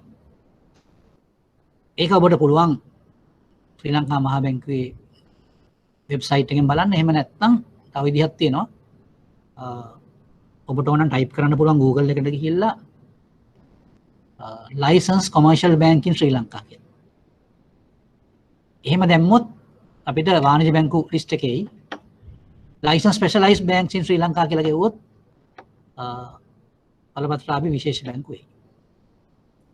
එතකොට ඔන්න ඔය දෙක තමන් ලබාගෙන තියාගන්න. මට නම්බර එක කියන්න ඊළඟ සතියේ. දැන් මම මේ විදිහේ පැවරුම් ඔබට දෙන්නේ මේ ඉගෙනීමේ ක්‍රියාවලියේදී මේ වගේ තොරතුරු ලබා ගැනීම ඉතා වැදගත්. ඒ තොරතුරු අපි දෙනවට වැඩිය තමන් විසීම ලබා ගන්න සහ තමන් කොහෙටද මේ තොරතුරු ලබා ගන්න යන්නේ කියලා දැනගන්න එක වැදගත් වෙනවා. ඒකත් ඉගෙන ගැනීමක්. ඒ නිසා තමයි මම ඔබට ඒක පැවරුවේ. ඒ ගාන කොච්චරද කියලා හොයාගන්න කියලා. එතකොට ඔබට පුළුවන් වෙයි තව තවත් දේවල් මේ වෙබ් අඩවි වලින් තොරතුරු හොයාගන්න. හොඳයි. දැන් අපි බලමු. දැන් මම ඉස්සෙල්ලා කතා කරේ කිව්වේ දැන් අපි බැංකුව ගැන කතා කරා. බැංකුවක ප්‍රධාන කාර්යය මොකක්ද කියලා කතා කරා. ඒ වගේම වාණිජ බැංකුවක් කියන්නේ කුමක්ද? මොකද වාණිජ බැංකුවක් විශේෂ වෙන්නේ කියලා කතා කරා. ඒ වගේම අපි කතා කරා ලංකාවේ තියෙන වාණිජ බැංකු කීයක් තියෙනවද? විශේෂ බැංකු කීයක් තියෙනවද ආදී වශයෙන්. ඊළඟට අපිට දැනගත යුතු කාරණාව තමයි දැන් මේ ක්‍රියාවලියේ අපි නොදැනුවත්වම යෙදලා ඉන්නවා. අපිට කාටවත් මේකෙන් ගැලවෙන්න බෑ. මොකද මේ ඉතිරි කිරීම කියන එක තමන්ගේ අනාගතය සුරක්ෂිත කර ගැනීම සම්බන්ධයෙන් මම හිතන්නේ අතීතයේ ඉඳන්ම මානව වර්ගයා විසින් පිළිගත් කාරණා. අනාගත අභිවෘද්ධිය සහ අනාගත ආරක්ෂාව උදෙසා. ඉතින් මෙන්න මේකෙන් තමයි මේ බැංකු කියන සංකල්පය ඇති වුණේ. දැන් මම පොඩි ඔයගලන්ට මුණ දෙන්න වෙච්ච දෙයක් ගැන මම පොඩ්ඩක් කියන්නම්. දැන් ඔබ හැම කෙනෙක්ම වගේ අඩු වශයෙන් ඉතිරි කිරීම ගිණුමක්වත් ඇති. දැන් ඔබ ඉතිරි කිරීම ගිණුමකට මුදල් තැන්පත් කරනකොට ඔබට මොකද්ද තියෙන හැඟීම? හොඳට කල්පනා කරලා බලන්න. මොකද්ද තියෙන හැඟීම? ඇයි අපි මුදල් ඉතුරු කරන්නේ?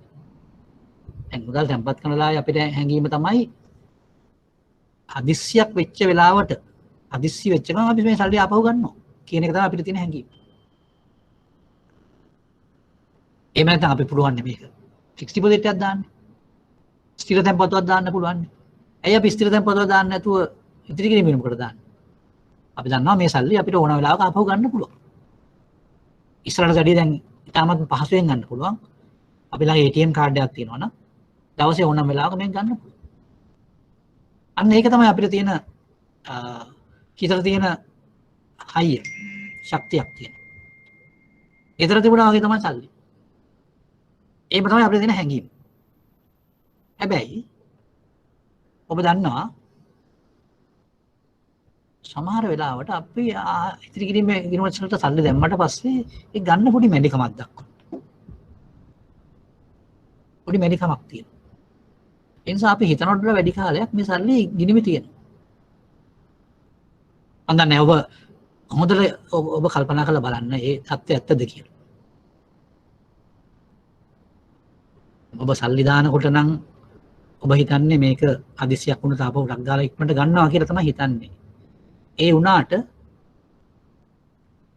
ඔබ නැදිනවත්තුම මේක ආපසු ගැනීමේ නිකන් පොඩි අපහසුයක් ඇති වෙනවා. රිලක්ටන්සි එකක් ඇති වෙනවා.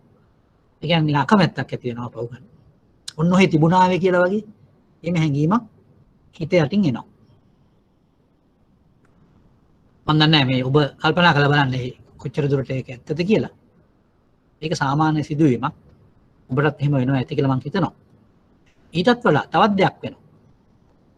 සමහර අයට ටික දවසක් ගියාට පස්සේ සල්ලි දැම්මද කියලා අමතකයි. ඊට පස්සේ මොකද වෙන්නේ යාට? එයා ඔන්න හදිස්සියේ ලාච්චු වස් කරන ලාවට එයාට පොත හම්බ වෙනවා. මට මේ බැංකු පොතකුත් තියෙනවනේ කියලා අන්න එතාට තමයි යාට මතක් වෙන්නේ. එහෙම අය ගොඩක් ඉන්නවා. මොකද මට මතකයි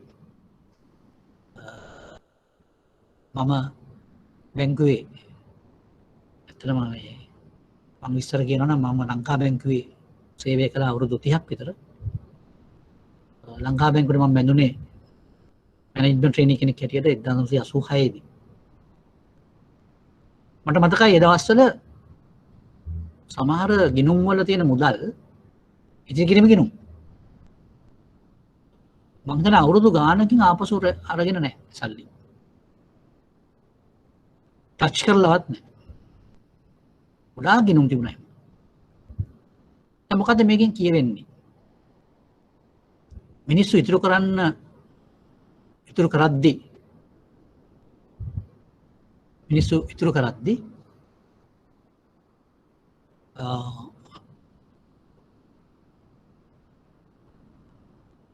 මිනිස්සුන්ගේ හැඟීම තියෙන්නේ මුලදිම මේක ඕනම ඉක්මනට ගන්න පුළුවන් සහ ඉක්මන් ඕනම වෙලාවකදී මම මේක ආපහු ගන්නවා කියන හැඟීම තමයි තියෙන්නේ.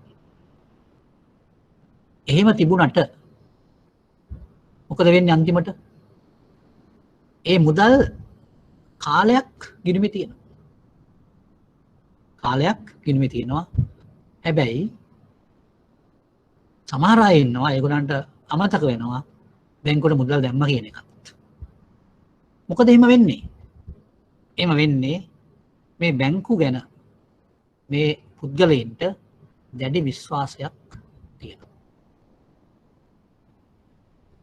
දැන් මේ විශ්වාසය ඇති කිරීම තමයි මේ බැංකු පද්ධතියේ ස්වභාවය. ඒ විශ්වාසයේ මත තමයි මේ බැංකු පද්ධතිය රැඳිලා තියෙන්නේ. හොඳයි දැන් අපි යමු මේක ආර්ථික වශයෙන් අපි විස්තර කරන්න පුළුවන් ක්‍රියාවලියට. ඔබ සියලු දෙනාම මට මතකයි සමහර අය කිව්වා මූල්‍ය අතරමැදිකරණය කියන වචනේ පාවිච්චි කළා මුලින්ම. දැන් ඒක අපි සාමාන්‍ය භාෂාවෙන් කියනවා නම් මූල්‍ය අතරමැදිකරණය කියලා කියන එක සාමාන්‍ය කෙනෙකුට තේරෙන්නේ නැහැ නේ. මොකද්ද මූල්‍ය අතරමැදිකරණය කියන්නේ? අරමුදල් අතිරික්ත වශයෙන් තියෙන ඒකකයක ඉඳන් අරමුදල් හිඟ ස්ථානයකට මුදල් ගලා යාමට සැලැස්වීම. අරමුදල් ගලා යාමට සැලැස්වීම තමයි අතරමැදිකරණය කියලා කියන්නේ. අතරමැදි කරා. ඔක තමයි අතරමැදිකරණය කියලා කියන්නේ. එතකොට මේ අතරමැදිකරණය කියන ක්‍රියාවලිය ක්‍රියාත්මක කරන්න තමයි බැංකු සැදී පැහැදී සිටින්නේ. එතකොට මේ අතරමැදිකරණය කිව්වේ මොකද්ද? අපි දැන් අර ඉස්සෙල්ලා කිව්වා වගේ තැන්පතු බාර ගන්නවා. මේ තැන්පත් කරන්න කවුද ඇවිල්ලා? මුදල් අතිරික්තයක් කියන අය. කොහොමද මුදල් අතිරික්තය ඇති වෙන්නේ? තමන්ගේ ආදායම වැඩි වියදමට වඩා. ඔවුන්ගේ වියදමට වඩා වැඩි ආදායමක් ඔවුන් ලබනවා. එහෙනම් ඔවුන්ට ඉතිරියක් තියෙනවා. මේ ඉතිරිය තමයි ඒගොල්ලෝ බැංකුවල ඇවිල්ලා තැන්පත් කරන්නේ. ඒ වගේම තව කණ්ඩායමක් ඉන්නවා. ඒගොල්ලන්ගේ ආදායම වියදමට වඩා අඩුයි. ප්‍රධාන වශයෙන්ම මේ තත්ත්වයට මුහුණ පාන්න වෙන්නේ විශාල ව්‍යාපෘති වල යෙදලා ඉන්න අය. ඒ වගේම සමහර කණ්ඩායමක් ඉන්නවා ඔවුන්ගේ ආදායම් මාර්ගات අඩු නිසා එහෙම වෙන්න පුළුවන් කට්ටියකුත් ඉන්නවා. මේ කවුරු වුණත් අපි සලකන්නේ අරමුදල් හිඟ ඒක කියලා.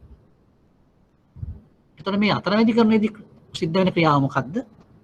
මේ අරමුදල් කියන එක යම්කිසි ක්‍රියාවලියකට අරමුදල් ගලා යාමට සලස්වනවා. කොහේ ඉඳන් කොහාටද ගලා යන්නේ අර මුදල් වැඩි තැන ඉඳන් අඩු තැනට. අන්තිමට සමතුලිතතාවයක් ඇති වෙනවා. ඕක තමයි මූල්‍ය අතරමැදිකරණය කියලා කියන්නේ. එතන මේ අතරමැදිකරණය කියන එක ඉතාමත්ම කාර්යක්ෂම සිදුවෙන යම් යම් කාරණා බලපාන. දැන් මම ඉස්සෙල්ලා කිව්වනේ අර අපි ඉතිරි කරද්දී අපිට සිද්ධ වෙනවා මුදල් තැන්පත් කරන්න. එතකොට මේ තැන්පත් කරන්න ඕන වෙන වෙලාවේදී ඔවුන්ගේ හැඟීම තියෙන්නේ මේක කොයි වෙලාවෙ හරි ඉක්මනටම අපි ආපහු ගන්නවා අවශ්‍යතාවයක් ආපහු. නමුත් මුදල් තැන්පත් කරාට පස්සේ මොකක්ද සිද්ධ වෙන්නේ? Tamanට පොඩි නොකමැත්තක් ඇති වෙනවා මේක ආපහු ගන්න. ඔහේ තිබුණාවේ කියලා හිතෙනවා.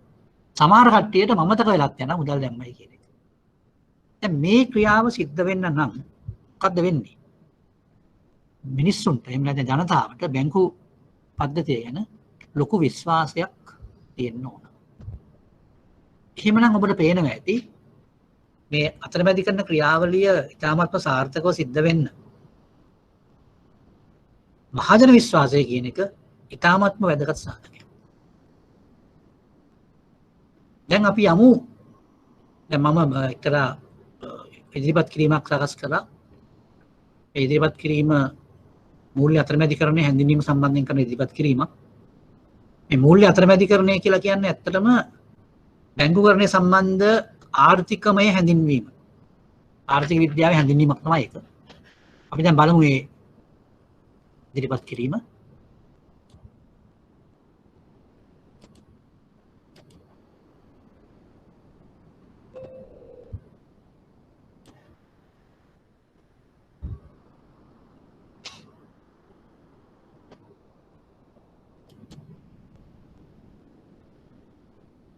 දැන් බලන්න පළවෙනි ස්ලයිඩ් එකේ තියෙන දේ බලමු. මූල්‍ය අතරමැදිකරණය යනු අතිරික්ත ඒකකවල සිට හිඟ ඒකක දක්වා මූල්‍ය අතරමැදි හරහා අරමුදල් ගලා යාමට සැලැස්වීම. එතකොට මෙතන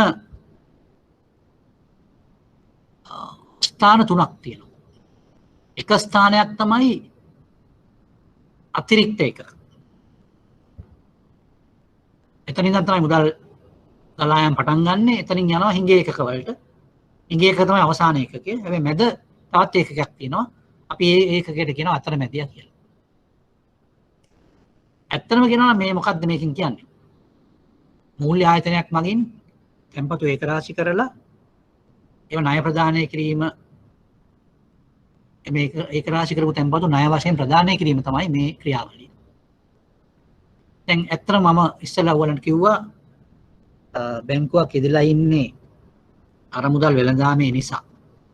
මේ වෙළඳාමෙන් විශාල ලාභයක් ලබා ගන්න තමයි ඔවුන්ගේ පරමාර්ථය. ඉතින් ඒ නිසා මේ වෙළඳාම හරියට කෙරෙන්න නම් තැන්පතු මිලදී ගැනීම ඉතා අඩු මිලකටත් ණය ප්‍රදානය කිරීම ඉතා වැඩි මිලකටත් වෙන්න ඕන. නමුත් ඒකට සීමාවල් තියෙනවා. මේ සීමාවල් කොයිතරම් දුරට පාවිච්චි කරනවද කියන එක මත තමයි අලෙවිකරණ උපක්‍රම යොදාගන්නේ. එතකොට එම ආයතන වලින් තැන්පතු සහ අත්තිකාරම් ලිපිම හඳුන්වා දී ඒවා විකිණීම සිදු කරයි. එතකොට මේ වැඩේ කරන්න එක එක විදිහේ තැන්පතු හඳුන්වලා දීලා තියෙනවා මේ ආයතන විසින්. ඒ වගේම එක එක විදිහේ අත්තිකාරම් කියන්නේ ණය මුදල් හඳුන්වලා දීලා තියෙනවා. එතකොට මේ ක්‍රියාවලිය තමයි මේ අතරමැදි කරන ක්‍රියාවලිය හරියටම ක්‍රියාවට නැංවීම මෙතනින් තමයි සිද්ධ වෙන්නේ.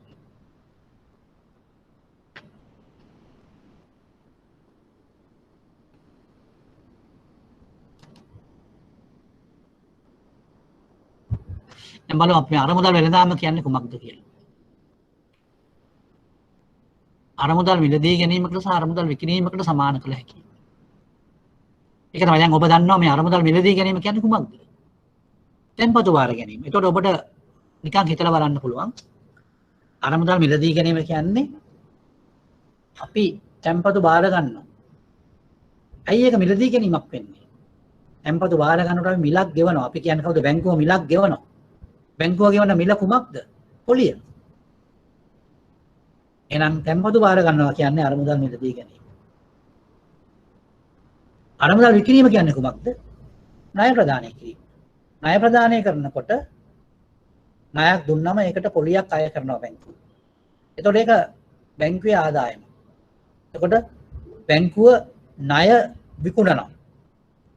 මොකද්ද මිල? පොලිය. එhmenan ඒක අරමුදල් විකිණීමකට සමානයි. දැන් එතකොට අපි මේ දෙකම එකට ගත්තොත් බැංකුවක් අරමුදල් මිල තියලා නිකන් ඉන්නේ නැහැ. ඒක විකුණන්නත් ඕන. මේ ක්‍රියාවලියට තමයි වෙළඳාම කියන්නේ. ඒක තමයි සිද්ධ වෙන්නේ. එතකොට මේක ව්‍යාපාරික අවස්ථාවක්. මේක නිකන් මේ දානයක් දෙන්න කරන වැඩක් නෙමෙයි. මේක ලාභයක් ලබන්න කරන ක්‍රියාවලියක්. ව්‍යාපාරයක්. හැම විටම උත්සාහ කරන්නේ අඩු මිලට අරගෙන වැඩි මිලට විකුණන්න. හැබැයි මේක කරන්න නම් කොහොමද? අපිට නිකන් කරන්න බෑ ඒක. අපි නිකන් බලන් හිටියොත් කරන්න බෑ. උපක්‍රම පාවිච්චි කරන්න වෙනවා. දැන් ඒක මම පොඩි උදාහරණ කීපයක් මම කියන්නම් ඔබට. මොනවද මේ උදාහරණ? අපි දන්නවා අවුරුදු කාලෙට නැත්තම් නත්තල් කාලෙට එක විදිහේ ව්‍යාපෘති බැංකුව විසින් ක්‍රියාත්මක කරනවා මේ තැන්පතු ඒකරාශී කිරීම සම්බන්ධයෙන්. විශේෂයෙන්ම සිංහල අවුරුදු කාලෙට. ඒක තෑගි ක්‍රම තියෙනවා. ඒ කියන්නේ මෙච්චර දැම්මොත් මෙන්න මේකක් දෙන්න. ළමයිට විශේෂයෙන් රුපියල් 50000ට වඩා දැම්මොත් බයිසිකල් එකක් දෙන්න. ලක්ෂයට වඩා දැම්මොත් ෆෝන් එකක් දෙනවා. ඔය ආදි වශයෙන් ඔය නොකුත් තෑගි මොනවද මේ තෑගි ක්‍රම? මේවා තමයි අලෙවි කරන උපක්‍රම. දැන් ඔබ හිතනවාද ඔය බොහොම මේ ආදරයට කරන වැඩක් කියලා ඔක? තනිකරම ව්‍යාපාරික උපක්‍රමයක්. දැන් උදාහරණයකට අපි හිතමු 50000 දැම්මා කියලා. 50000ක අවුරුද්දක් අනිත් එක දැන් තවත් කොන්දේසි දිනවා ඔකට දැන්.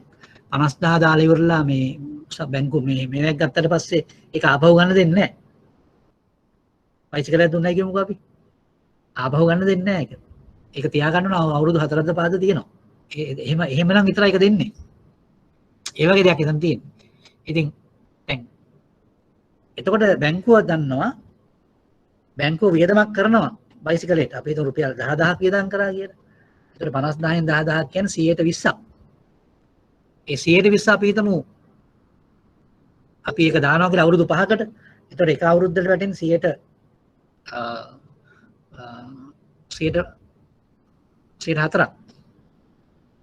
නමුත් ඒකට ගෙවන්නේ පොලිය හැටියට දෙවන්නේ 102ක් හරි 3ක් හරි.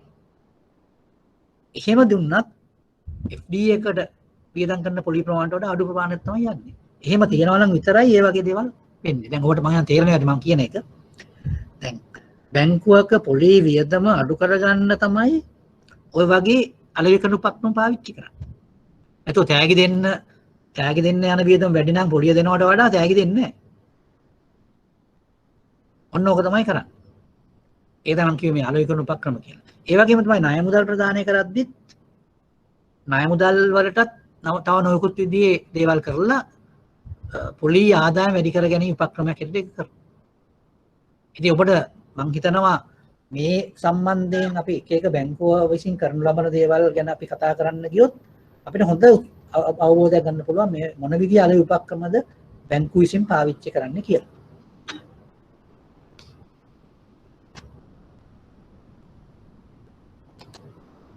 දැන් මෙන්න මේ යාන්ත්‍රණය. මේක ඉතාල වැදගත් මූල්‍ය අතරමැදි කරන යාන්ත්‍රණය කියන එක.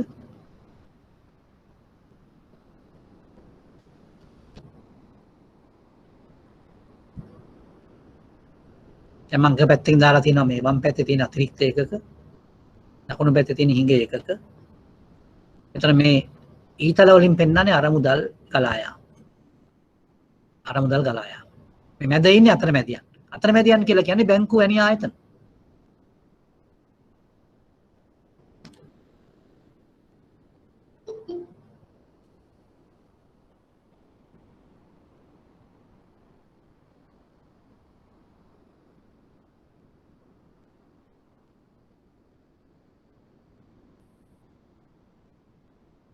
එතකොට දැන් බලන්න අතිරික්ත ඒකක. මේ අතිරික්ත ඒකක වලින් එන තැන්පතු මොන විදිහේ තැන්පතු බවට පත් වෙන්නේ? බැංකුවක ඉතිරි කිරීමේ ගිණුම් තැන්පතු බවට පත් වෙනවා. ජංගම ගිණුම් තැන්පතු බවට පත් වෙනවා. ස්ථාවර තැන්පතු බවට පත් වෙනවා. ඊළඟ මේ අරමුදල් ගලා යාම කියලා කියන්නේ මේ දැන් මේවා තැන්පතු බවට පත් වෙලා තමයි මේ ආයතන වලට වැටෙන්නේ. මේ ආයතන තමයි බැංකු සහ වෙනත් ඒ වගේ ආයතන. ඊළඟට මේ මුදල් මෙන්න බැංකු විසින් දෙන ණය මුදල් වල වර්ග. පුද්ගලික ණය. දැන් පුද්ගලික ණය කිව්වම නිවාස ණය වෙන්න පුළුවන්, වාහන ණය වෙන්න පුළුවන්, වෙනත් පාරිභෝගික ණය වෙන්න පුළුවන්. ඊළඟට සුළු හා මධ්‍ය පරිමාණ ණය තියෙනවා. ආයතනික ණය තියෙනවා. ව්‍යාපෘති ණය තියෙනවා. එතකොට මේවා තමයි හිඟ එකක වලින් ලබා ගන්න මුදල්. දැන් ඔබට පේනවා ඇති මේ මූල්‍ය අතරමැදිකරණය කියන කොහොමද සිද්ධ වෙන්නේ කියලා. දැන් මේ මූල්‍ය අතරමැදිකරණය කියන එකේ ප්‍රතිඵල හැටියට මේ ආර්ථිකය ඇතුලේ එක එක දේවල් වෙනවා. දැන් ඇත්තටම කියනවා නම් මේ මුදල් ගලාගෙන යාම කියන එක ආර්ථිකයට ඉතාමත්ම වැදගත්. ආර්ථිකය කියන එක අපි ගත්තොත් එහෙම අපි රටක මුදල් පද්ධතිය කියන එක ශරීරයක් හිට ගත්තොත් ඒ ශරීරයේ හැම කොටසකටම අර මුදල් ගලාගෙන යාම හරියට ලේ ගමනාගමනය වගේ තමයි. මේ ලේ ගමන් කරන්න උදව් කරන්නේ බැංකු. බැංකු විසින් තමයි මේ ප්‍රවාහනය සිද්ධ කරන්නේ. මොන ප්‍රවාහනය? රුධිර පරිවාහනය සිද්ධ කරන්නේ. රුධිර පරිවාහනය කියන්නේ අරමුදල් පරිවාහනය සිද්ධ කරන්නේ බැංකු විසින්. ඔබට දැන් හිතෙනවා තේරෙනවා ඇති කොයිතරම් වැදගත් කාර්යයක්ද බැංකුව ඉෂ්ට කරන්නේ කියලා. ආර්ථිකය ගෙනියන්න. ආර්ථිකය ක්‍රියාත්මක කරන්න.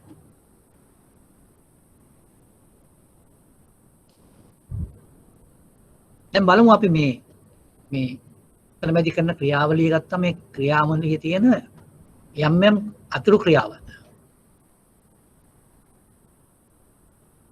දැන් මම ඉස්සෙල්ලා ඔයගලන්ට උදාහරණයක් දුන්නා.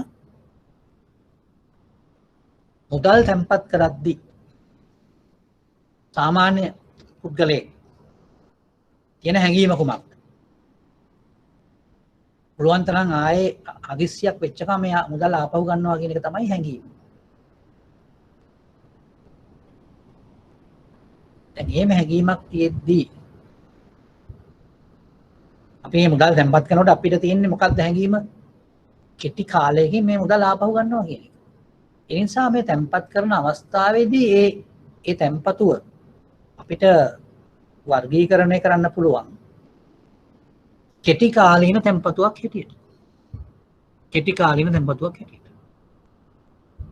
හැබැයි මොකද වෙන්නේ හුඟක් වෙලාවට? තා කලාතුරකින් කෙනෙක් තමයි මේ මුදල් ඉක්මනට ආපහු ගන්නෙ. වැඩි හරියක් අය මේ මුදල් ආපහු ගන්න සෑහෙන කාලයක් ගත කරනවා. ඒ වගේම සමහර කට්ටියක් ඉන්නවා ඒගොල්ලන්ට අමතක වෙනවා මුදල් බැංකුවට දැම්මද කියන එක. මොකක්ද ඒකින් තේරෙන්නේ? මේක ආපසු ගෙනීම කල් යනවා කියලා කියන්නේ අපි කියනවා පරිණතිය දීර්ඝ වෙනවා කියලා. පරිණතිය වෙනවා කියලා කියන්නේ ආපහු ගන්න එකනේ. පරිණතිය දීර්ඝ වෙනවා. එතකොට පරිණතිය කෙටි පරිණතිය තිබිච්ච තැන්පතු බැංකුවට දැම්මට පස්සේ දීර්ඝ පරිණතියක් තියෙන තැන්පතු බවට පත් වෙනවා.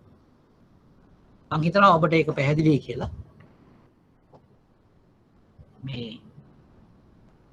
මේ ක්‍රියාවලියට අපි කියනවා කෙටි පරිණතියක් තියෙන තැන්පතු දිගු කාලින පරිණතියක් තියෙන තැන්පතු බවට පත්වීමේ ක්‍රියාවලිය. මේ ක්‍රියාවලිය සිද්ධ වෙන්නේ අතරමැදිකරණයේ ප්‍රතිඵලයක් හැටියට.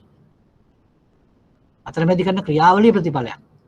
මූල්‍ය පද්ධතියේ තියෙන සාර්ථකත්වයේ ප්‍රතිඵලයක් හින්දා මේක සිද්ධ වෙන්නේ. මේ ක්‍රියාවලියට අපි කියනවා පරිණති පරිවර්තනය කියලා. පරිණති පරිවර්තනය.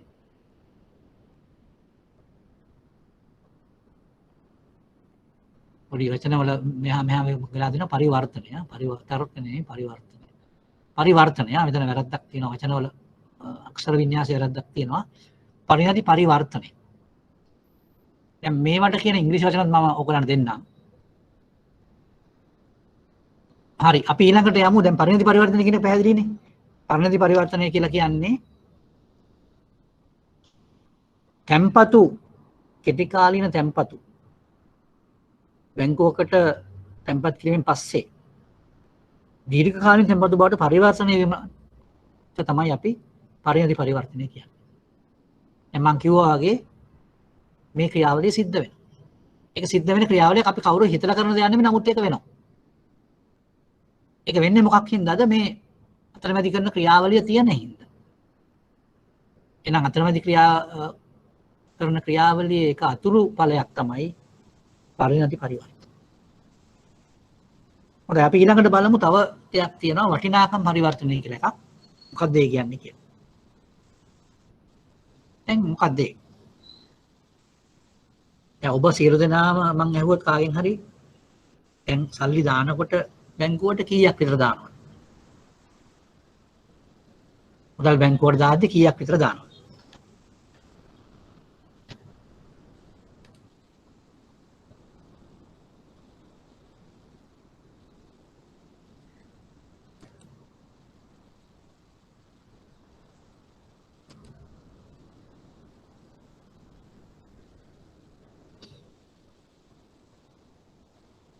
ඔව්.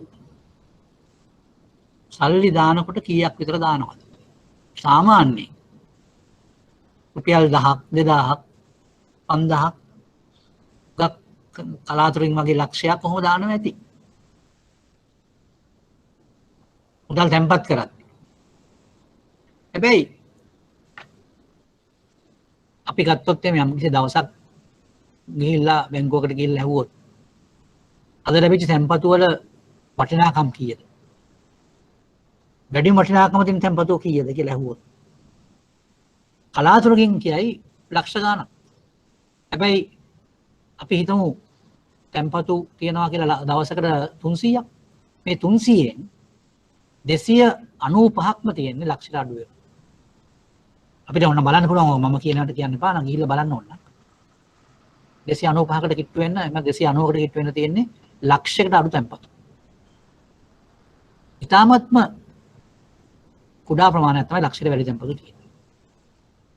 හැබැයි ණය මුදල් ප්‍රදානය කරද්දී අපි දන්නවා ණය මුදල් ප්‍රදානය කරද්දී හැම විටම බොහෝ විට ණය මුදලක් ලක්ෂයකට වඩා වැඩි. ණය මුදල කාගේ? අන්දනේ දැන් කොහොමද කියලා නමුත් කාලයකදී අපි දන්නවා ලක්ෂයට වඩා වැඩි ණය මුදලක් තමයි හුඟක් වෙලාවට ප්‍රදානය වෙන්නේ. බොහොම කලාතුරකින් තමයි ලක්ෂයට වඩා අඩු ණය මුදලක් දෙන්නේ. වැඩිම ප්‍රමාණය ණය මුදල් ගැන ලක්ෂයට වඩා වැඩි. දැන් බලන්න උනේ දේ මොකක්ද කියලා. තැන්පතු සාමාන්‍යයෙන් කුඩා වටිනාකමින් යුක්තයි. ණය මුදල් සාමාන්‍යයෙන් වැඩි වටිනාකමකින් යුක්තයි. අපි ඔකට කියන්නේ ඩිනොමිනේෂන් කියලා. ඉංග්‍රීසියෙන් කියන්නේ ඩිනොමිනේෂන්. එතකොට දැන් මේ අතරමැදි කරන නිසා මොකද්ද මේ ඊළඟට වෙච්ච දේ? කුඩා තැන්පතු විශාල ණය මුදල් බවට පත් කිරීම. මේ ක්‍රියාවලියට අපි කියනවා වටිනාකම් පරිවර්තනය කියලා. වටිනාකම් පරිවර්තන. හොඳයි මම කැමතියි දැන් මේ මෙච්චර වෙලා අපි කතා කරපු දේවල් සම්බන්ධයෙන් මොනවා හරි ගැටලුවක් තියෙනවා නම් අහන්න පුළුවන්. excuse me. ඔව්. මූල්‍ය අතරමැදිකරණය කියන්නේ ආර්ථිකයේ හිඟ ඒකකවල මුදල් අතිරික්ත ඒකකවල අතිරික්ත මුදල් හිඟ ඒකකවලට ගලා යාමනේ. අතිරික්ත නෑ මෙහෙමයි. මූල්‍ය අතරමැදිකරණය කියලා කියන්නේ අතිරික්ත ඒකකවල සිට හිඟ ඒකක දක්වා මුදල් ගලාගෙන යාම අතරමැදියේ කරා. ඔව් සර්. එතකොට දැන් රටේ මුදල් අච්චු ගහන්නේ මහ බැංකුවනේ. ඔව්. මුදල් අච්චු ගහන්නේ මොන පදනමක් යටතේද? ඔව් දැන් මෙහෙමයි. දැන් අපි දැන් මෙතන උත්සාහ කරන්නේ මුදල් අච්චු ගහන පදනම ගැන කතා කරන එක නෙමෙයි. නමුත් මුදල් අච්චු ගහන පදනමක් තියෙනවා. ඒ පදනම තමයි රාජ්‍ය ණය කියලා එකක් තියෙනවා. ඒ වගේම මේ රජයේ තියෙනවා රාජ්‍ය ණය අංශය සම්බන්ධ තියෙනවා එක්තරා ක්‍රියාවලියක් අපි කියනවා ඒකට භාණ්ඩාගාර බිල්පත් සහ භාණ්ඩාගාර බැඳුම් කර ක්‍රියාවලිය කියලා. මේ ක්‍රියාවලියත් එක්ක සම්බන්ධයි මුදල් අච්චු ගන්න එක. මොකද මේ රජයේ ණය ලබා ගන්නවා මේ ක්‍රියාවලිය තුළින්. යම් විදියකින් ඒ ණය ලබා ගැනීමට මුදල් ඒ කියන්නේ ආර්ථිකය තුළින් ආවේ නැත්තම් ඒක තමයි අපි මුදල් අච්චු ගැනීම සාමාන්‍යයෙන් සිදු වෙන්නේ. හැබැයි මුදල් අච්චු ගන්නවා කියලා කියන එක සාමාන්‍යයෙන් ආර්ථික ක්‍රියාවලිය මත තමයි සිද්ධ වෙන්නේ. ඒතර ඒක ක්‍රියාත්මක වෙන්නේ ඒ ක්‍රියාවලියට සාපේක්ෂව. හැබැයි දැන් මම මෙතන කියන මේ මූල්‍ය අතරමැදිකරණය කියන එක සහ මුදල් අච්චු ගැනීම කියන එක කාරණාවල් දෙකක්. මූල්‍ය අතරමැදිකරණය කියන්නේ අර මුදල්. මම ඒක තමයි කිව්වේ ඉස්සෙල්ලා මේ මුදල් ගැන නෙමෙයි අපි කතා කරන්නේ අර මුදල් ගැන කියලා. එතකොට මුදල් කියලා කියන්නේ අර මුදල් මනින්න උපක්‍රමයක්. මුදල් කියලා කියන්නේ. ඒතර මෙතන මේ ගලා යාම අපි කතා කරන්නේ අර මුදල් සම්බන්ධයෙන්. දැන් පැහැදිලිද මම කියන එක? දැන් මුදල් අච්චු ගන්නවා කියන එක වෙනම ක්‍රියාවලියක් ඒක. හරි සර් thank you. එතකොට දැන් අපි කතා කරගෙන ගියේ මූල්‍ය අතරමැදිකරණයේ අතුරු ක්‍රියාවලිය ගැන. මේ අතුරු ක්‍රියාවලිය තමයි මම ඉස්සෙල්ලාම කිව්වා පරිණති පරිවර්තනය කියන එක. මොකද්ද පරිණති පරිවර්තනය කියන්නේ? අපි දන්නවා අපි සාමාන්‍යයෙන් ඉතිරි කිරීම සම්බන්ධයෙන් අපි කතා කරොත් මුදල් ඉතුරු කරන්න අපි සැරසෙන්නේ අපිට හදිස්සි අවස්ථාවකදී මේ මුදල් ආපසු ප්‍රයෝජනට ගන්න. ඒ කියන්නේ මුදල් තැන්පත් කරන වෙලාවේදී අපිට තියෙන්නේ කෙටි කාලීන තැන්පතුවක හැංගීමක්. හැබැයි ඒක નિરાයාසයෙන්ම දීර්ඝ කාලීන තැන්පතුවක් බවට පත් වෙනවා මුදල් දැම්මට පස්සේ. දැන් ඒක සිද්ධ වෙන්නේ මේ අතරමැදි කරන ක්‍රියාවලියේ ප්‍රතිඵලයක් හැටියට. අපි ඒ ක්‍රියාවලියට කියනවා ඒ අතරමැදි කරන්නේ ප්‍රතිඵලයක් හැටියට සිද්ධ වෙන දෙයක් නිසා අපි ඒකට කියනවා පරිණති පරිවර්තනය කියලා. දෙවැනියට අපි කිව්වේ ඒ තැන්පත් වල වටිනාකම් සම්බන්ධයෙන්. අපි සාමාන්‍යයෙන් තැන්පත් කරනකොට අඩු වටිනාකමින් මුදල් තමයි තැන්පත් කරන්නේ. හැබැයි ණය ප්‍රදානය කරද්දී ලොකු වටිනාකම් වලින් තමයි මේ ණය මුදල් දෙන්නේ. ඒකත් මේ අතරමැදිකරණයේ ප්‍රතිඵලයක්. අපි ඒකට කියන්නේ වටිනාකම් පරිවර්තනය කියලා. එතකොට දැන් මම කතා කරා මූල්‍ය අතරමැදිකරණය සම්බන්ධයෙන් මූල්‍ය අතරමැදිකරණයේ ප්‍රතිඵලයක් හැටියට සිද්ධ වෙන කාරණා දෙකක් ගැන කතා කරා. පළවෙනි එක තමයි පරිණති පරිවර්තනය. දෙවෙනි එක තමයි වටිනාකම් පරිවර්තනය. එතකොට මම හිතනවා ඔබට පැහැදිලි ඇති කියලා ඒ පරිණති පරිවර්තනය මොකද්ද? වටිනාකම් පරිවර්තනය මොකද්ද කියන එක. ඊළඟට අපි යනවා ඊළඟ මූල්‍ය අතරමැදිකරණ ක්‍රියාවලිය ඊළඟ දෙයට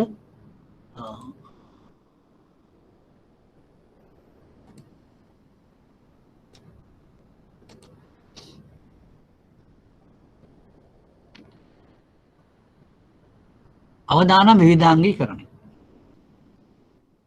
දැන් මම හිතනවා ඔබට මේවායේ ඉංග්‍රීසි වචනත් මම දෙන්න වටිනවා.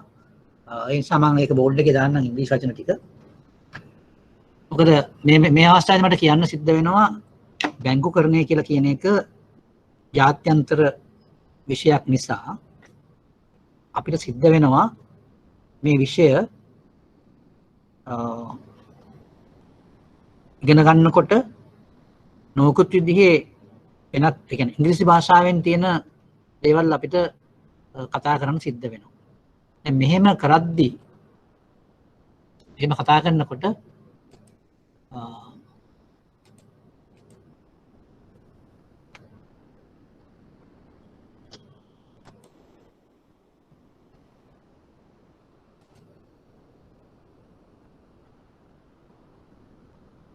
අපිට සිද්ධ වෙනවා මේවායේ ඉංග්‍රීසි වචනත් දැනගන්න.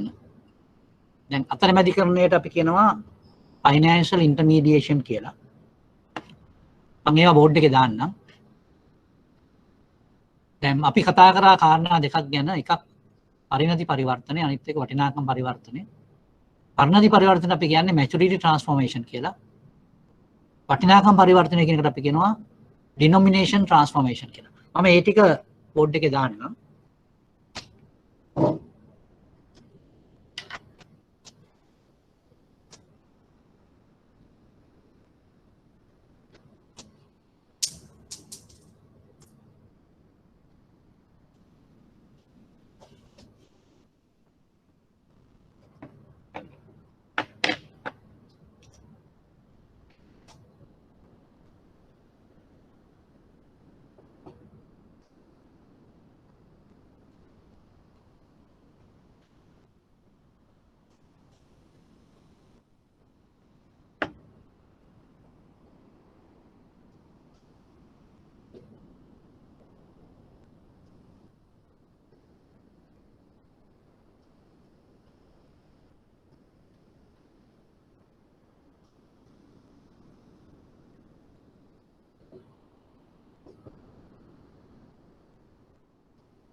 අපි දැන් කතා කරගෙන ගියේ අතරමැදිකරණය සිද්ධ වෙන නිසා ඒකේ ප්‍රතිඵලයක් හැටියට සිද්ධ වෙන දේවල් ගැන. පළවෙනි එක අපි කිව්වා පරිණති පරිවර්තනය කියලා, අනිත් එක කිව්වා වටිනාකම් පරිවර්තනය කියලා. අපි ඊළඟට කතා කරනවා තවත් ක්‍රියාවලියක් අතරමැදිකරණයේ ප්‍රතිඵලයක් හැටියට සිද්ධ වෙන අවදානම් විවිධාංගීකරණය. අවදානම් විවිධාංගීකරණය. මේක තා වැදගත් දෙයක් මේ අතරමැදිකරණ ක්‍රියාවලියේ තියෙන.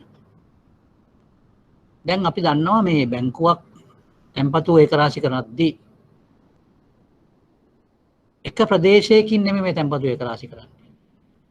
එක ආදායම් මට්ටමක ඉන්න කට්ටියකින් නෙමෙයි මේක කරන්නේ. මේක විවිධ ආදායම් මට්ටම් වල ඉන්න අයගෙන්, විවිධ ප්‍රදේශවල ඉන්න අයගෙන්, විවිධ පළාත්වල ඉන්න අයගෙන් මේ තැන්පතු ඒකරාශි කරනවා.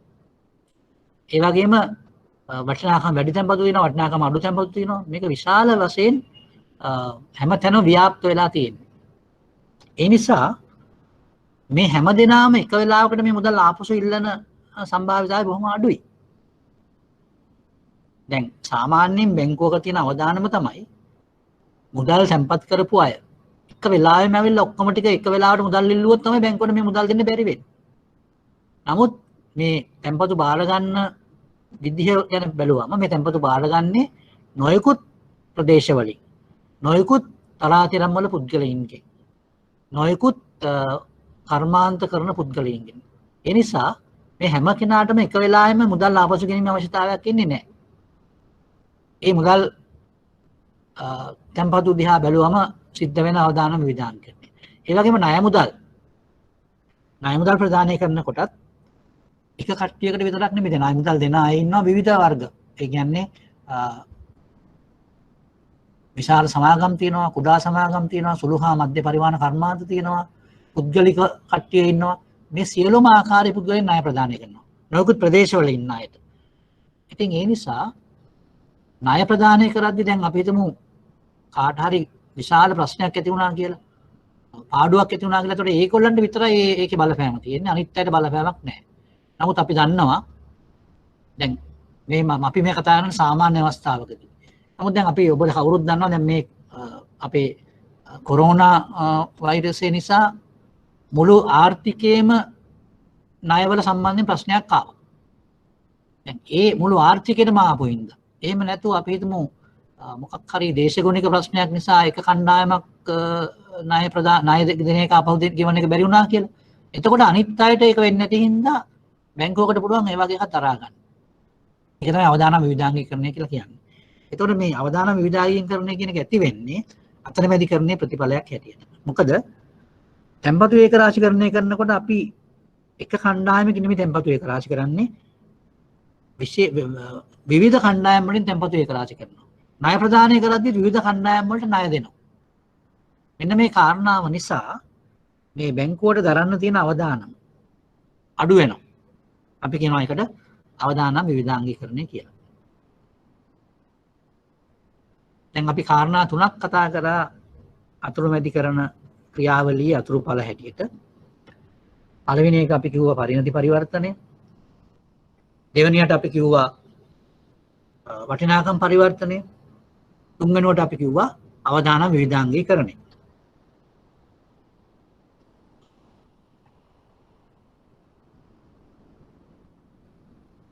අපි යමු ඊළඟ එක. ඒකට අපි කියනවා පවරන ලද ණය නියාමනය කියලා. දැන් අපි හිතමු මෙහෙම දෙයක්. මම පොඩි කතාවක් කියන්න. කවුරු හරි කෙනෙකුට දැන් විශාල ත්‍යාගයක් ලැබෙනවා ලොතරැයියකින්. දැන් ඔබ දන්නවා පෞගිය සුමාන දෙකේ වගේ මට මතකයි. ඉතාමත්ම වැඩි මුදලක් මෙගා වාසන හරි මොකක් හරි කියලා ඉතාමත් වැඩි මුදලක් කවුරු හරි පුද්ගලයෙකුට ලැබුණා. කෝටි ගණන්. දැන් මෙවැනි පුද්ගලයෙක් මොකද ඔබ හිතන්නේ? මේ ලැබෙන මුදල මොකද කරන්නේ ඒගොල්ලෝ? බොහෝ විට හැම දෙනාම යාට උපදෙස් දෙයි බැංකුවකට දාන්න කියලා. හැබැයි කෙනෙකුට හිතෙන්න පුළුවන්. දැන් මේක බැංකුවකට දැම්මොත් අපිට පොලිය අඩුවෙන් හම්බෙන්නේ. දැන් මේ දවස්වල ඉතාමත්ම අඩු පොලියන්නේ හම්බෙන්නේ බැංකුව වලින්. තැන්පතු සම්බන්ධයෙන් 100ට ස්ථිර තැන්පතුකටත් 105කට වඩා හම්බෙන්නේ. 5කට 5.5කට වඩා හම්බෙන්නේ. ඉතින් ඒ කියන්නේ ඒක ඉතාමත්ම අඩු පොලියක්. එතකොට කෙනෙකුට හිතෙන්න පුළුවන් මම මේක බැංකුවට දාන්න නැතුව කවුරු හරි පුද්ගලයෙකුට කෙලින්ම දෙනවා. ඊළා මාසෙට 10%ක් ගන්නවා කියලා හිතෙන්න පුළුවන්. මහා පොලියක් ලැබෙනවා එතකොට. විශාල පොලියක්. හැබැයි මොකක්ද ඒකේ තියෙන ප්‍රශ්නේ? දැන් ඔබට උනත් එහෙම හිතෙන්න පුළුවන්. දැන් මම හිතනවා සමාජයේත් ඒ වගේ හැඟීමක් තියෙනවා මේ බැංකුව වලින් හරි අඩු පොලියක් නේ දෙන්නේ මේ දෙම්පතු වලට කියලා මිනිස්සු කියනවා. මම අහලා තියෙනවා. විශේෂයෙන්ම වැඩිහිටි ජනතාව. මොකද ඒගොල්ලෝ බලාපොරොත්තු වෙන්නේ විශ්‍රාම ලැබෙන දේවල් විශ්‍රාමයට ලැබෙන පාරිතෝෂික මුදල් තියෙනවා. ඒ මුදල් ස්ථිර දෙම්පතු වලට පාවිච්චි කරලා දාලා ඒ වයින් එන පොලියෙන් තමයි ඒගොල්ලෝ තමන්ගේ එදිනදා වියදම් හොයාගත්තේ. නමුත් දැන් මේ තත්ත්වය අනුව ඒ පොලියේ අනුපාත අඩු කරලා තියෙන නිසා හරි අඩු ආදායමක් ලැබෙන්නේ ඒගොල්ලන්ට. දැන් එවැනි තත්ත්වයකදී කෙනෙකුට හිතෙන්න පුළුවන් මේ සල්ලි බැංකුවට දාන්න නැතුව කෙනෙකුට ඍජුවම කාට හරි ණයට දුන්නොත් පුළුවන් නේද වැඩි පොලියක් ලබා ගන්න කියලා. මොකද ඔබ හිතන්නේ? මොකද්ද ඒකේ තියෙන ප්‍රශ්නේ? අපිට පස්සේ මතක් වෙනවා පොලිය නම් ගියයි මෙච්චර දෙනවා කියලා අන්තිමට පොලියක් නැහැ සල්ලිත් නැහැ. වගේ තත්වයකටපත් වෙන්න සිද්ධ වෙන්න පුළුවන්. ඉතින් ඒ නිසා මේ අතරමැදි කරන ක්‍රියාවලියේ ලැබෙන දේ තමයි එවැනි අයට දැන් අපි පයයි සල්ලි ණයට දෙන්න කෙලින්ම ණයට දෙන්න කාට හරි. විශාල පොලියක් ලැබුණා වුණත් අපි එම අවදානමට මුහුණ දෙන්න කැමති නැහැ. මොකද අපිට රෑ නිින්දෙන් අවදි වෙලා අපිට මහා ලොකු අපිට පාඩුවක් වුණා කියලා හිතුනොත් එහෙම ඒ මුළු දවසම නිින්ද යන්නේ නැහැ. රෑට නිින්ද යන්නේ නැතුව යනවා. ඉතින් ඒ නිසා මිනිස්සු කරන්නේ මොකද්ද? ලැබෙන අඩු පොලියෙන් පවා සැනසීලා ඉන්නවා බැංකුවකට මුදල් තැන්පත් කරලා. ඇයි මේ ණය දෙන එක බැංකුවට දෙනවා, පාර දෙනවා, පවරනවා. අපි බැංකුවට දෙනවා සල්ලි. අපිට මෙච්චර දෙන්න පොලියක්, ඕගොල්ලෝ ඕන තරම් පොලියක් ගන්න ඕගොල්ලෝ කාට හරි ණයට දෙනවා. අන්න එතකොට ඒ ණය නියාමනය කවුද කරන්නේ? ඒ දුන්න ණය නියාමනය කරන්නේ කවුද? බැංකුව. ඒතර අතරමැදිකරණය විසින් බැංකුවට පවරලා තියෙනවා මේ ණය නියාමනය කියන එක. අන්දන්නේ මම කියන එක පැහැදිලි කියලා ඔයගලන්ට. දැන් අපි ළඟ තිබිච්ච මහා විශාල මුදලක් අපිට හම්බ වුණාම අපි කාට හරි තනි පුද්ගලයෙකුට මේක දුන්නොත්, ණයට දුන්නොත් අපිට වැඩි පොලියක් ලැබෙන්න ඉඩ තියෙනවා. හැබැයි අපි ඇයි දෙන්න බය? එයා පොලිය දෙයි පළවෙනි මාසේ, දෙවෙනි මාසේ පොලියක් නැහැ, සල්ලිත් නැති වෙයිනේ. අන්න ඒ බය නිසා තමයි අපි අඩු පොලියකින් සැනසීලා බය අඩු කරගෙන ඒ මුදල් ටික බැංකුවට දෙනවා. බැංකුව තමයි ඒක ණයට දෙන්නේ වෙන අයට. ඒකද බැංකුව ආදායමක් ගන්නවා ඒ ණය වලින්. ඒ ආදායමෙන් කොටසක් අපිට දෙනවා අපේ පොලියේ හැටියට. ඒකනේ වෙන්නේ. ඔන්න ඔයකට තමයි පවරන ලද ණය නියාමනය කියලා කියන්නේ. ඒතර මේ ණය නියාමනය පවරනවායි කියලා කියන්නේ අපි බයයි ණයට දෙන්න කෙලින් අපි බැංකුවට බාර දෙනවා මුදල් ණයට දෙන එක. මොකද අපි කල්පනා කරනවා බැංකුව කියලා කියන්නේ ණය ප්‍රදානය කිරීම ගැන විශේෂ බුද්ධියක් තියෙන ආයතනයක්. විශේෂ දැනුමක් තියෙන ආයතනයක්. ඒ නිසා තමයි ණය නියාමනය කියන එක බැංකුවට පවරන්නේ. අන්න ඒක සිද්ධ වෙන්නේ අපි දැන් ඩිපොසිට් කරන සල්ලි බැංකුවට වෙන අයට ණයට දෙන්න කියලා. අපිට කරන්න බැරි හින්දා. ඒ නිසා අපි ඒක කටයුත්තට කියනවා පවරන ලද ණය නියාමනය කියලා. එතකොට ඒක තමයි අතරමැදි කරන ක්‍රියාවලිය ඉතාමත්ම වැදගත් ක්‍රියාව බැංකුව විසින් කරන. බැංකුවට පවරලා තියෙනවා ණය නියාමනය කරන්න. කාගේ ණයද? තැන්පත්කරුවෝ දෙන මුදල් වලින් දෙන ණය.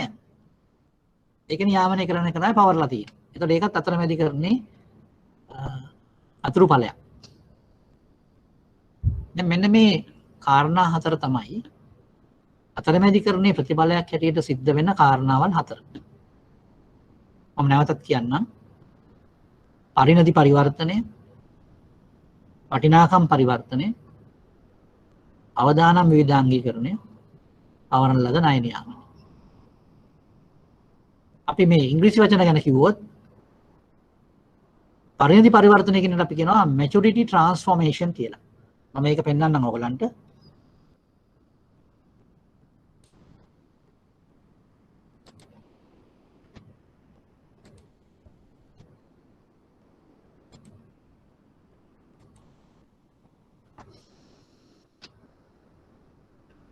දැන් බලන්න පරිණති පරිවර්තනය කියන එකට අපි ඉංග්‍රීසි වචනේ තමයි maturity transformation. ඊළඟට වටිනාකම් පරිවර්තනය දෙවෙනි එක. ඒකට අපි කියනවා denomination transformation කියලා.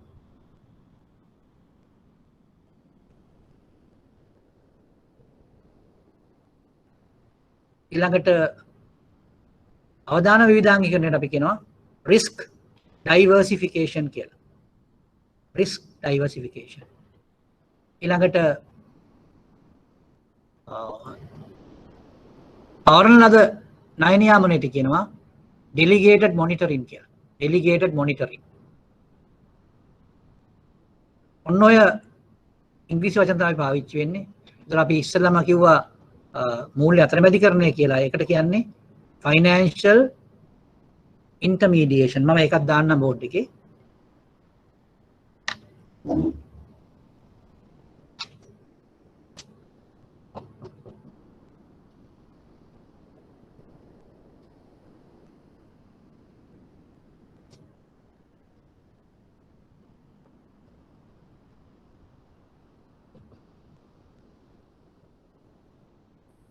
Financial intermediation.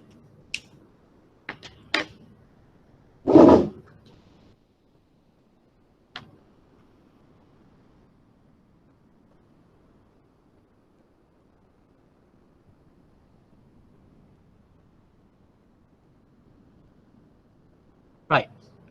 දැන් මේ ඉංග්‍රීසි වචන වැදගත් වෙන්නේ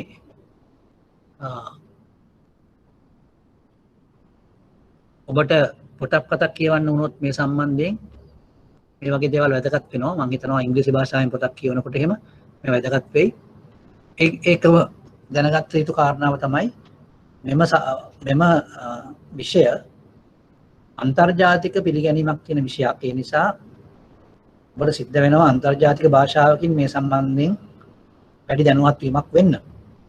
නමුත් මම මේ සිංහලෙන් මේක උගන්වන්නේ ඇත්තටම ඔබට යම්කිසි ශක්තියක් ලබා දෙන්න, මූලික දේවල් ගැන කාරණාවල් ටික දැනගන්න. ඊට පස්සේ ඔබට පුළුවන් තනියමම මේ ඉංග්‍රීසි භාෂාවෙන් ඉගෙන ගන්න වැඩේ කරන්න.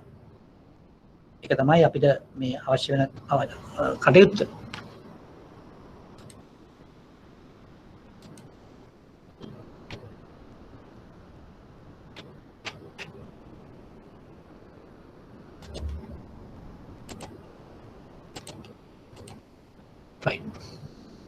දැන් මෙන්න මේ කාරණාවල් හතර තමයි එතකොට මේ අතරමැදිකරණයේ අතුරු ඵල හැටියට සැලකන්නේ.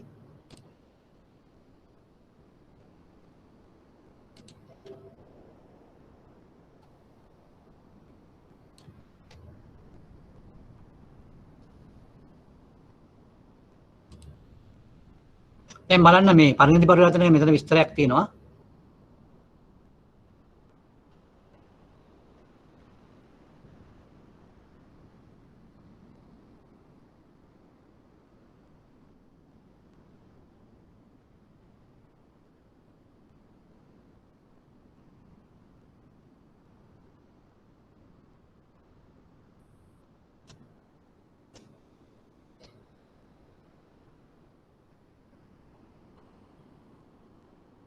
දැන් බලන්න මේකේ මම විස්තර කරලා තියෙනවා. මම ඇත්තට මේක සාමාන්‍යයෙන් මම කිව්වා ඔයගලන්ට කෙටි කාලීන අරමුණකින් ගිණුමකට තැන්පත් කරලා දෙන මුදලක් බොහෝ විට දීර්ඝ කාලයක් තැන්පතුවක් වශයෙන් පැවතීම ස්වභාවිකයි. මේ බැංකු ක්‍රමය ගැන පවතින විශ්වාසය සහ මුදල් ඉතිරි කිරීමේ චේතනාව මත රඳා පවතී. දැන් බලන්න ඇත්තට මෙහෙම කාලයක් වැඩිපුර තියෙන්නේ ඒකයි හේතුව. එසේ කෙටි කාලීන තැන්පතුවක් ගිණුමකට තැන්පත් කිරීමෙන් පසු ස්වාභාවිකව දීර්ඝ කාලීන තැන්පතු බවට පත්වීම පරිණති පරිවර්තනයක් ලෙස සැලකිය හැකියි. මෙතන මේ වචනවල පොඩි ප්‍රශ්නයක් තියෙනවා. ඒ වුණාට ඒක ගණන් ගන්න එපා. මේ පරිවර්තනය තමයි පරිවර්තනය කියන වචනයක් නැහැනේ.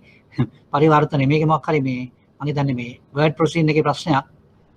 ඊළඟට අන්තිමට තියෙනවා මෙසේ සිදුවීම් බැංකු ක්‍රමයේ ද්‍රවශීලතාවය ආරක්ෂා කිරීමට ඉවහල් වේ. ඇත්තටම කියනවා නම් මේ පරිණති පරිවර්තනය මෙහෙම සිද්ධ වෙන එක. දැන් අපි දන්නවා අපිට තියෙන ප්‍රශ්නේ තමයි යම් විදියකින් මේ මුදල් බැංකුවට තැන්පත් කරපු පුද්ගලයෝ ඔක්කොම එක දවසක ඇවිල්ලා සල්ලි ආපහු ඉල්ලුවොත් මොකද වෙන්නේ? දෙන්න පුළුවන් කමක් නැහැ බැංකුවට. නමුත් එහෙම වෙන්නේ නැහැ. එහෙම වෙන්නේ නැත්තේ මේ පරිණති පරිවර්තන නිසා තමයි. ඊටාත්ම අඩු ගනුදෙනුකරු සංඛ්‍යාවක් තමයි මුදල් ආපසු ඉල්ලන්නේ. ඉතින් ඒ නිසා බැංකුවට පුළුවන් වෙලා තියෙනවා මේ තැන්පතු වලින් වෙනත් ආයෝජන සිද්ධ කරන්න ණයට දෙන්න. මොකද මේ පරිණති පරිවර්තන සිද්ධ වෙන හින්දා. ඒතකොට එහෙනම් ඒක නිසා තමයි මේ ද්‍රවශීලතාවය කියලා කියන්නේ යම් කිසි මුදලක් ඉල්ලූ විගස ඒ ආපහු දෙන්න පුළුවන් එකට තමයි ද්‍රවශීලතාවය කියලා කියන්නේ. එතකොට මේ පරිණති පරිවර්තනය තමයි එක සාධකයක් මේ ද්‍රවශීලතාවය පවත්වාගෙන යාමේ හැකියාව ලැබෙන්න එක සාධකයක් තමයි පරිණති පරිවර්තනය.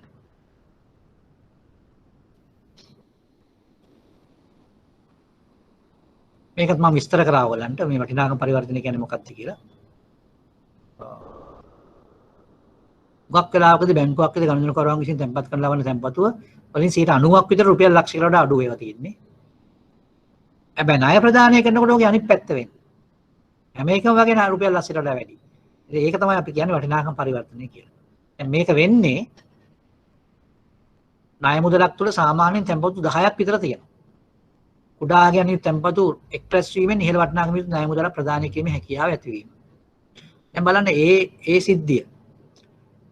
දැන් ණයක් දෙනකොට එතන තැන්පතු 10ක් 15ක් වගේ තියෙන්න පුළුවන්. එතන 10 15 දෙනාම එක සැරේට එන්නේ නැති හින්දා මේ ණය මුදල ප්‍රදානය කරයි කියලා බැංකුවට ඇති වෙන ද්‍රවශීලතාවයේ මත ඇති වෙන බලපෑම අඩුයි.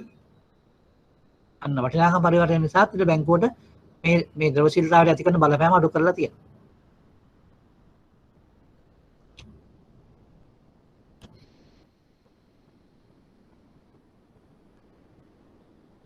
දැන් අවදානම් විවිධාංගීකරණය කියන එක දැන් මම ඕනට පැහැදිලි කරා. මේකේ තවත් පැහැදිලි කරලා තියෙනවා ඒ සම්බන්ධයෙන්.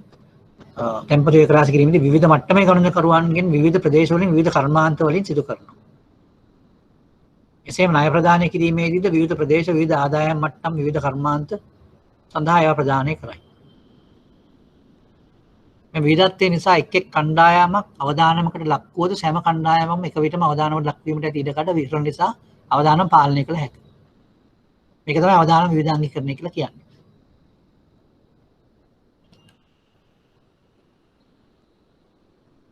මම හිතනවා මම පොඩ්ඩක් පැහැදිලි කරා ඔයගලන්ට පවරන ලද ණය නියාමනය කියන්නේ කුමක්ද කියලා.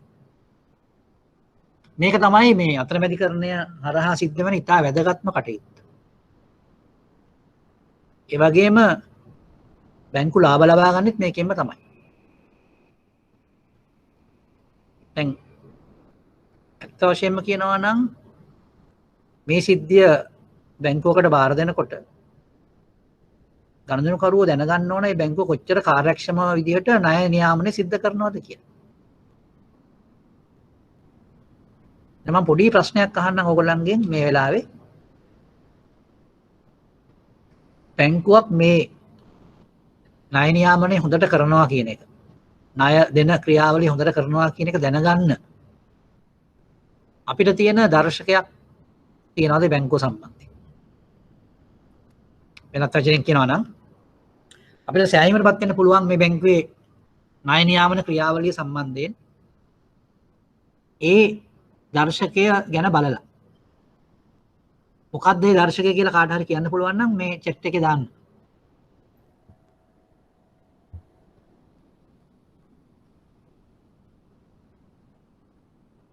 මොකද සාමාන්‍ය බැංකුවකට මුදල් තැන්පත් කරනකොට කෙනෙක් සැලකිලිමත් වෙන්න ඕන එක දෙයක් තමයි මේ බැංකුව සම්බන්ධයෙන්. මොකද්ද කියලා එක. ණය නියාමන යාට බැංකුවට පවරන්න මේ ණය නියාමන කටයුත්ත ඒ බැංකුව ශක්තිමත් බැංකුවක් වෙන්න ඕන. ශක්තිය කොහෙන්ද බලන්නේ අපි? ඒක තමයි මෙතන මම අහන්නේ.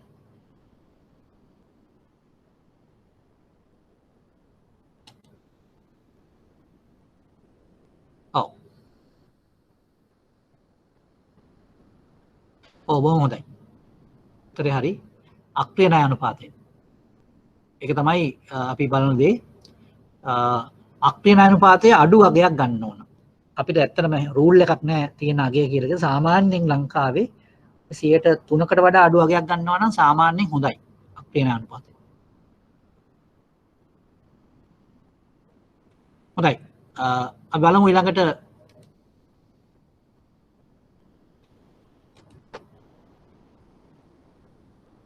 දැන් පවරන ලද ණය මම කිව්වා ඇත්තටම මේ අතරමැදි කරන ක්‍රියාවලියේදී පවරන ලද ණය නියාමනය කියන දෙක තමයි ඉතා වැදගත් හැටියට සලකන්නේ ඩෙඩිකේටඩ් මොනිටරින් කියන එක.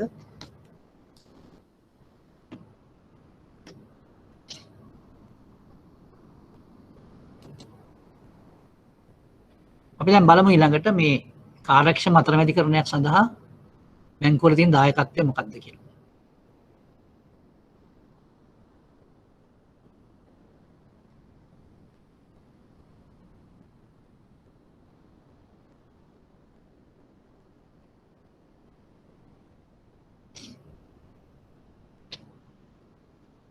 දැන් ආර්ථික ක්‍රියාවලියක් ගැන අපි මේ කතා කරන්නේ. මේ ආර්ථික ක්‍රියාවලිය සාර්ථක වෙන්න බැංකුව හරි අතරමැදි කරන ක්‍රියාවලියක් පවත්වාගෙන යන්න ඕන. එහෙනම් බැංකුවල තියෙන ප්‍රධාන කටයුත්ත තමයි අතරමැදි කරන ක්‍රියාවලිය ඉතාමත්ම සාර්ථකව සිද්ධ වෙන හැටි විදියට වග බලා ගන්න එක. එතකොට කොහොමද ඒක කරන්නේ? දැන් මම කිව්වා එකක් තමයි පරිණති පරිවර්තනය කියන එක. පරිණති පරිවර්තනය කියන එක හරියට සිද්ධ වෙන්න නම් මම කිව්වා මේ පරිණති පරිවර්තනය සිද්ධ වෙන්නේ ප්‍රධාන කාරණා දෙකක් උඩ. එකක් තමයි ජනතාවගේ තියෙන ඉතිරි කිරීම වලට තියෙන කැමැත්ත. අනිත් එක තමයි බැංකු ක්‍රමයේ ගැන තියෙන මහජන විශ්වාසය. ඒතර කවුද මේ මහජන විශ්වාසය ඇති කරන්නේ? බැංකුව විසින්ම ඇති කළ යුතුයි ඒක. එහෙමනම් කාර්යක්ෂම අතරමැදිකරණයක් සඳහා ප්‍රධාන වශයෙන් බැංකු මහජන විශ්වාසය දිනා ගන්න ඕන.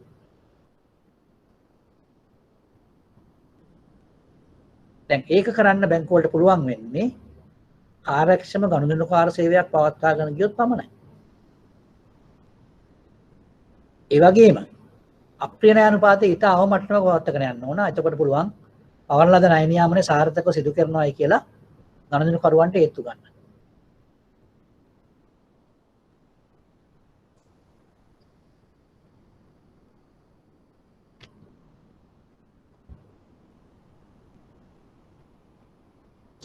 බලමු ඊළඟට බැංකු ව්‍යාපාරයක මූල්‍ය සැකස්ම කොමක්ද කියලා.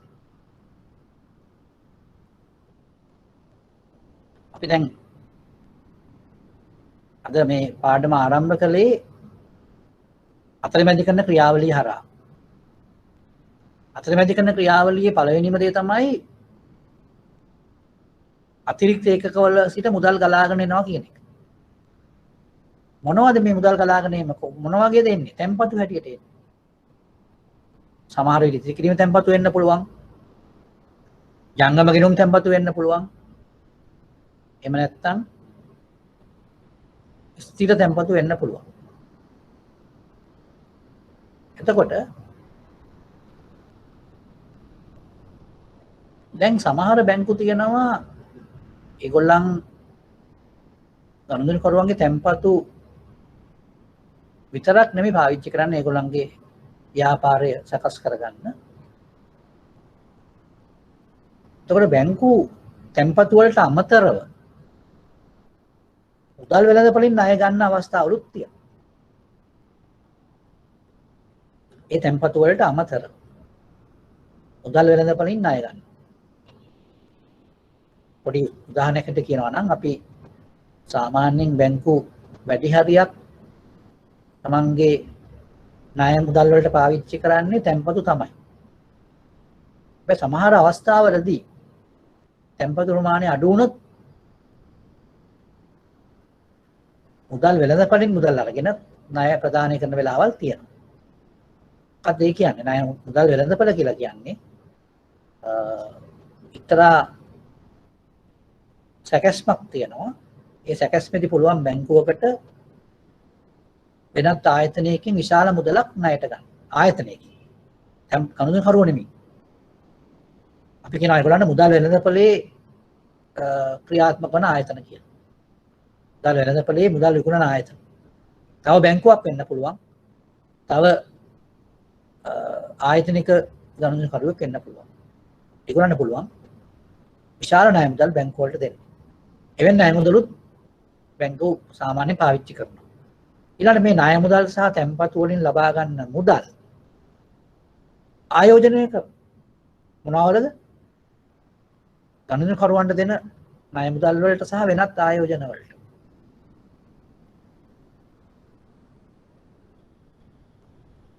දැන් මේක ගැන පොඩ්ඩක් අපි ගිණුම් කරන සංකල්ප තුලින් බැලුවොත් මේ තැන්පතු ගණන්කරුවන්ගේ තැන්පතු සහ ණය මුදල් බැංකුවේ ශේෂපත්‍රය සම්බන්ධයෙන් බැලුවොත් ඒවා වගකීම්. බැංකුවට ඒවා වගකීම්.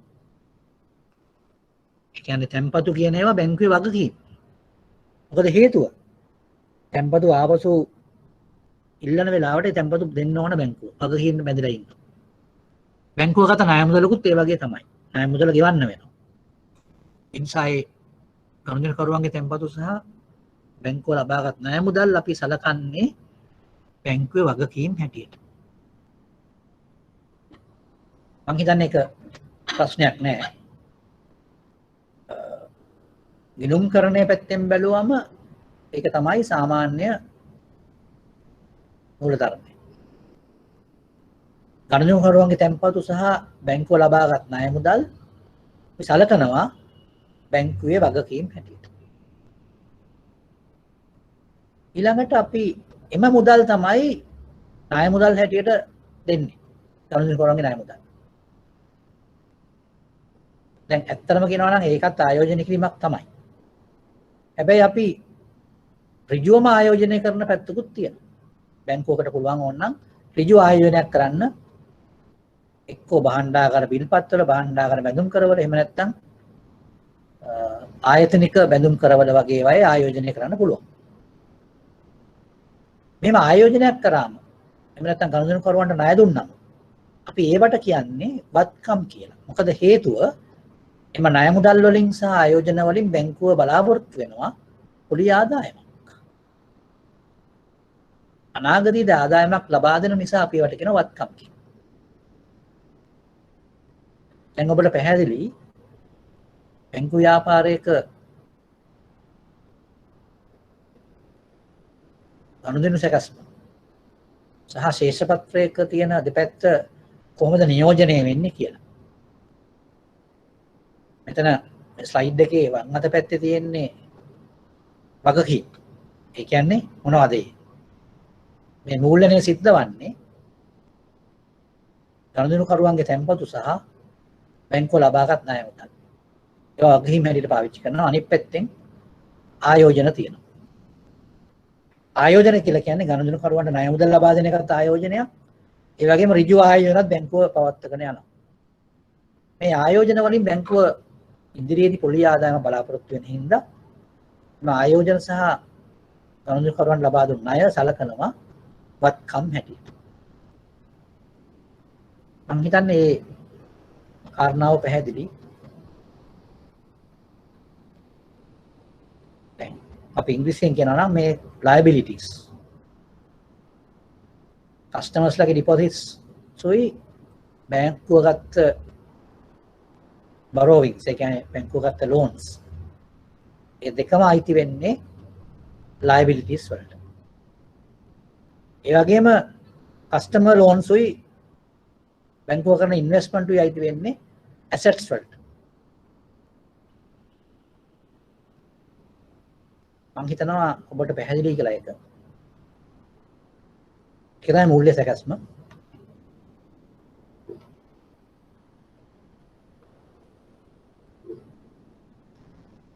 දැන් බලන්න ඊළඟට මම යනවා බැංකුවක ශේෂපත්‍රය. ඒ ව්‍යුහය කියන එකට වත්කම් කියන එක දකුණු අත පැත්ත වම් අත පැත්ත දාලා තියෙනවා. වගකීම් කියන එක දකුණු අත පැත්ත දාලා තියෙනවා. මේ ව්‍යුහයක්. ශේෂපත්‍රයේ ව්‍යුහය. දැන් වත්කම් ප්‍රකාශ කරලා තියෙන්නේ රුපියල් මිලියන වලින්, වගකීම් ප්‍රකාශ කරලා තියෙන රුපියල් මිලියන වලින්. ඔබට පේනවා ඇති වගකීම් පැත්තේ තැන්පතු තියෙනවා මිලියන 27000ක්. රුපියල් මිලියන 27000. ඒ වගේම වගකීම් පැත්තේ තියෙනවා ණය ගැනීම. බැංකුව ලබාගත් ණය, ඒ කියන්නේ මුදල් වෙළඳපොලින් ලබාගත් ණය තියෙනවා මිලියන 2000ක්. ඒ වගේම ප්‍රාග්ධනය මිලියන 1000ක් තියෙනවා. දැන් ඔබට පේනවා වගකීම් පැත්තේ ප්‍රාග්ධනයක් තියෙන වගකීම් පැත්තටනේ. වගකීම් පැත්තේ කීයක් තියෙනවද? 30000ක් තියෙනවා. මිලියන 30000ක් තියෙනවා වගකීම් පැත්තේ. වෙනත් වචනකින් කියනවා වගකීම් සහ ප්‍රාග්ධනය කියන එක එකතු. දැන් බලන්න වත්කම් පැත්ත බැලුවම අත්තිකාරම් කියන්නේ ගනුදෙනුකරුවන් දුන්න අත්තිකාරම් තියෙනවා 25000ක් මිලියන. ඒ වගේම මිලියන 5000ක් තියෙනවා ආයෝජන. ඒ දෙක එකතු කරාමත් මිලියන 30000යි. දැන් ඔබට පැහැදිලි මේ ශේෂපත්‍රය තුලනය වෙලා තියෙනවා. තුලනය වෙලා තියෙනවා.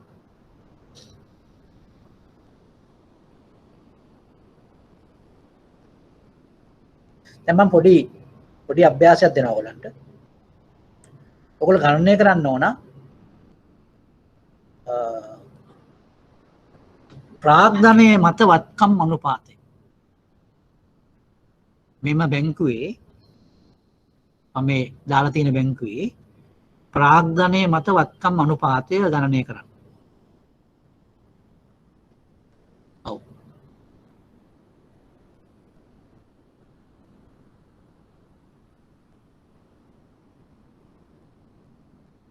විනාඩි 5ක 10ක කාලයක් දෙන්නම් මේ සිද්ධියට. ප්‍රාග්ධනයේ මත වත්කම් අනුපාතය.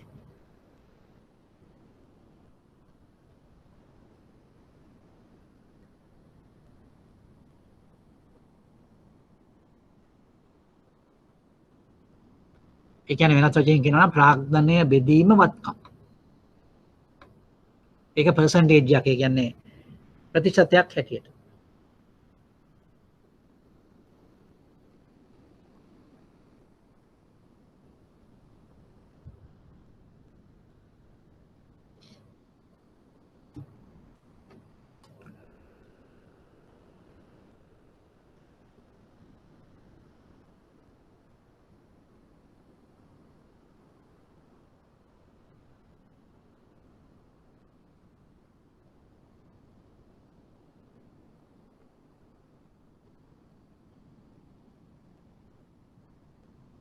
දැන් ඒකට අමතරව දැන් මම කිව්වා වත්කම් මත ප්‍රාග්ධනයේ මත වත්කම් අනුපාතය ගණනය කරන්න කිව්වා. ඒ කියන්නේ ප්‍රාග්ධනය බෙදීම වත්කම්. ඒක තමයි පළවෙනි එක. දෙවෙනි එක අත්තිකාරම් මත තැන්පතු අනුපාතය.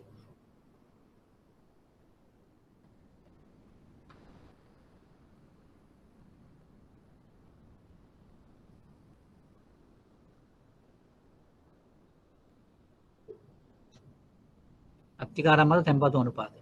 ඒ දෙක ගණනය කරන්න බලන්න. ප්‍රාග්ධනයේ මත වත්කම් සහ අත්තිකාරම් මත තැන්පතු.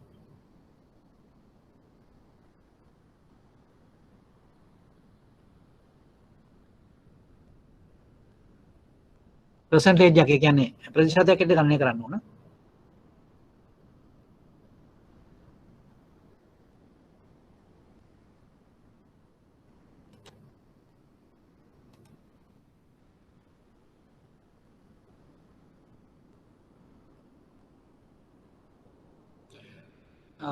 ඔව්.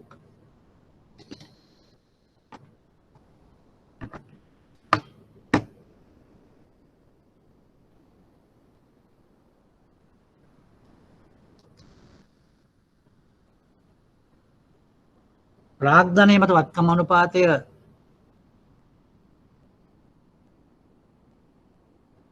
3.33 හරි.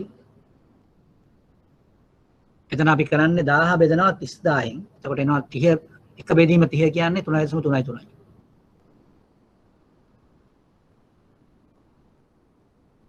ඒ කියන්නේ ප්‍රාග්ධනය මත වත්කම් අනුපාතය 3.33යි. ඊළඟට මම කිව්වා අත්තිකාරම් මත තැන්පතු අනුපාතය හොයන්න කියලා. ඔව් 25ට 27 කියලා දැම්මේ. හැබැයි ඒක අපිට පර්සන්ටේජ් එකකට දෙන්න පුළුවන් නම් හොඳයි.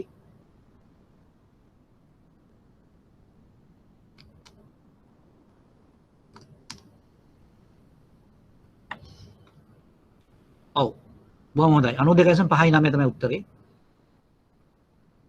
දැන් ඔය වගේ අනුපාත ගණනය කිරීම සාමාන්‍යයෙන් අපිට සිද්ධ කරන්න වෙනවා. මොකද අපිට යම් යම් දේවල් බලා ගන්න. මම හිතනවා ඔබට පැහැදිලි ඇති මේ කතාව.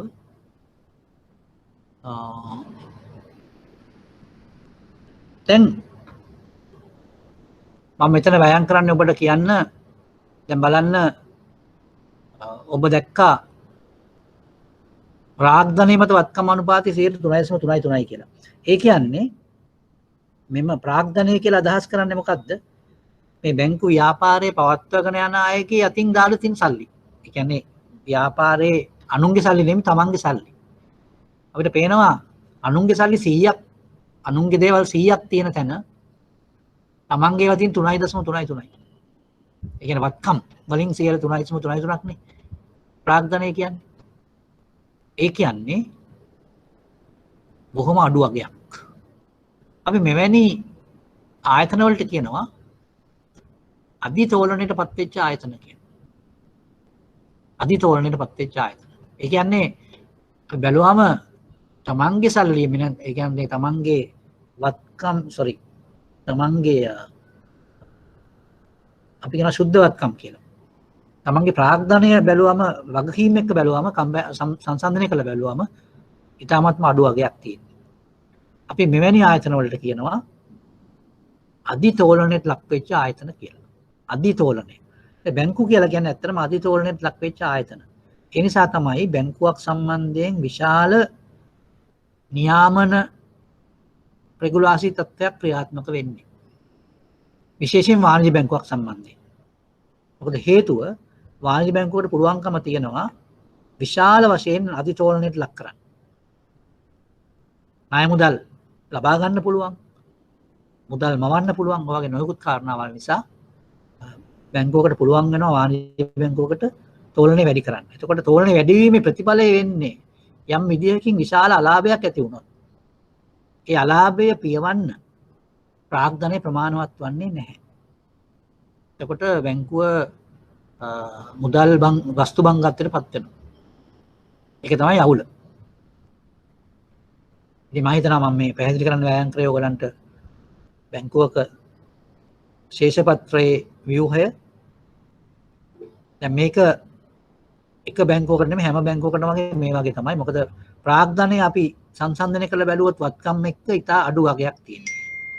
නමුත් අපි වෙනත් ආයතනයක් ගත්තොත් එහෙම වෙනත් ආයතන ගත්තොත් ඒ වෙනත් ආයතනවල ඒ තත්ත්වය ඊට වඩා වෙනස්. අපි සාමාන්‍යයෙන් වෙළඳ ආයතනයක් ගත්තොත් ඒකේ ප්‍රාග්ධනය සහ වත්කම් අතර අනුපාතය සාමාන්‍ය ප්‍රාග්ධනය 120ක් වගේ තියෙනවා වත්කම් වලින්. එහෙම තියෙන වෙලාවල් තමයි තියෙන්නේ. ඊටත් වඩා වැඩි තියෙන වෙලාවක් තියෙනවා. නමුත් බැංකුවක් ගත්තොත් ඒ බැංකුවේ ප්‍රාග්ධනය වත්කම් එක සංසන්දනය කරාම ඉතාමත්ම අඩු වගයක් ගන්න. 105කටත් වඩා අඩු වගයක් තමයි හුඟක් වෙලාවට ගන්න.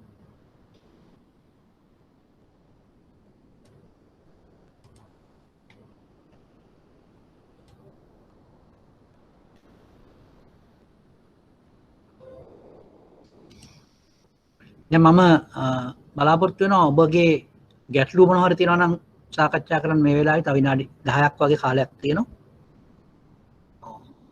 තවත් ප්‍රසන්ටේෂන් එකක් මම දැම්මට ඒක අපිට ඕන එකත් බලන්න පුළුවන්. නමුත් එතන තියෙන්නේ අපි බැංකු කරන කටයුතු සම්බන්ධයෙන් වෙනත් ක්‍රියාවලියක්. මම ඒකත් ඕනනම් ඒකත් ගන්නම්.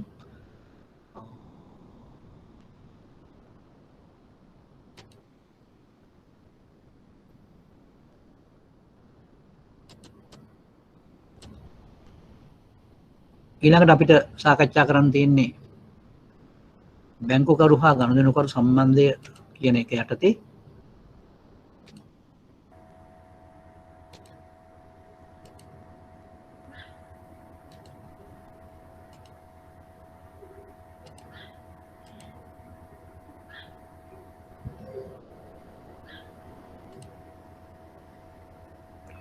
අපි පොඩ්ඩක් බලමු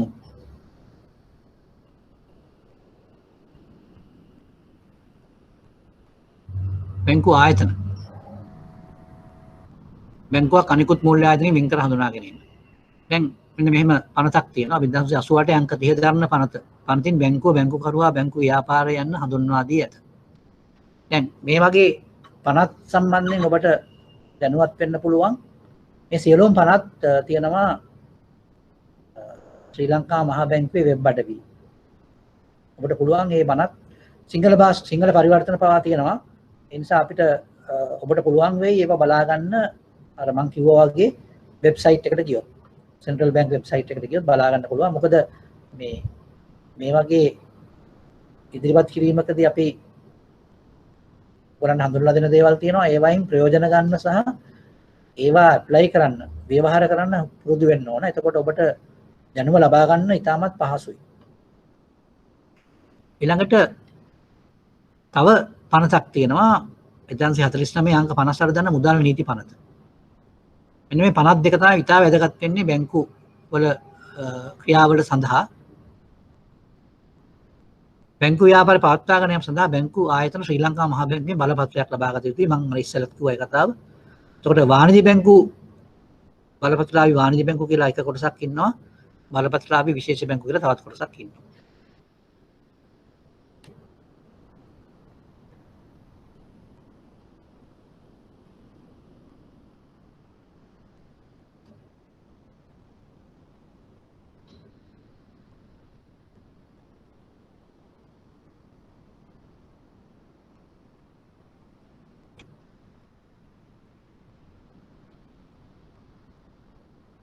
හොඳයි. දැන් මෙතන බැංකුව ගනුදෙනුකරු කියන සම්බන්ධයෙන් අපි එක්තරා නිර්වචනයක් දෙන්න බලාපොරොත්තු වෙලා තියෙනවා. හැබැයි නිර්වචනයක් නෑ සාමාන්‍යයෙන් බැංකුව ගනුදෙනුකරු කියන එකට. මෙතනදී අපි විස්තර කිරීමක් පමණයි කරන්නේ. මේ ගැන අපි ඊළඟ වැඩසටහනදී අපි සාකච්ඡා කරනවා. දැනට දැන් තව විනාඩි කිහිපයක් තියෙන හින්දා මම බලාපොරොත්තු වෙනවා ඔබගේ මොන හරි ගැටලුවක් තියෙනවා නම් කතා කරන්න මේ වෙලාවේදී.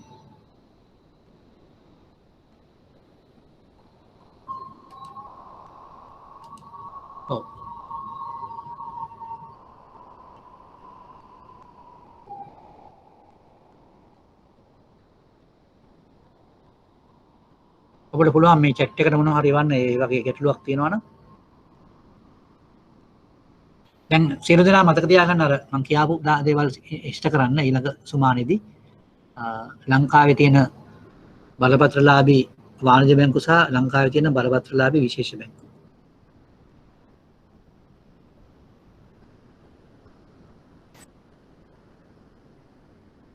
ඔතන ගාන 24යි කියලා දාලා තියෙනවා. නමුත් ඕගොල්ලෝම ඒක දැනගන්න මම එකපාරට ඒක කියන්නේ නැහැ. ඒක ඕගොල්ලෝම බලලා ඒක දැනගන්න. මට අවශ්‍ය වෙන්නේ ඒක නොවැම්බර් මාස 30 වෙනිදාට තියෙන ගාන. 2020 නොවැම්බර් 30ට. මම කිව්වා ඔයගොල්ලන්ට ඒක බලා ගන්න ඕන ක්‍රමය මොකක්ද කියලා. ඔබට යන්න වෙනවා cbsl.lk කියන වෙබ් අඩවියට. ඒකට යන්න පුළුවන් Google එකට ගියා. ඊළඟට ඔබට තියෙනවා තවත් එකක් බලපත්‍රලාභී වාණිජ්‍ය බැංකු පමණක් නෙමෙයි බලපත්‍රලාභී විශේෂ බැංකු කීයක් තියෙනවද කියලා බලන්න ඕන.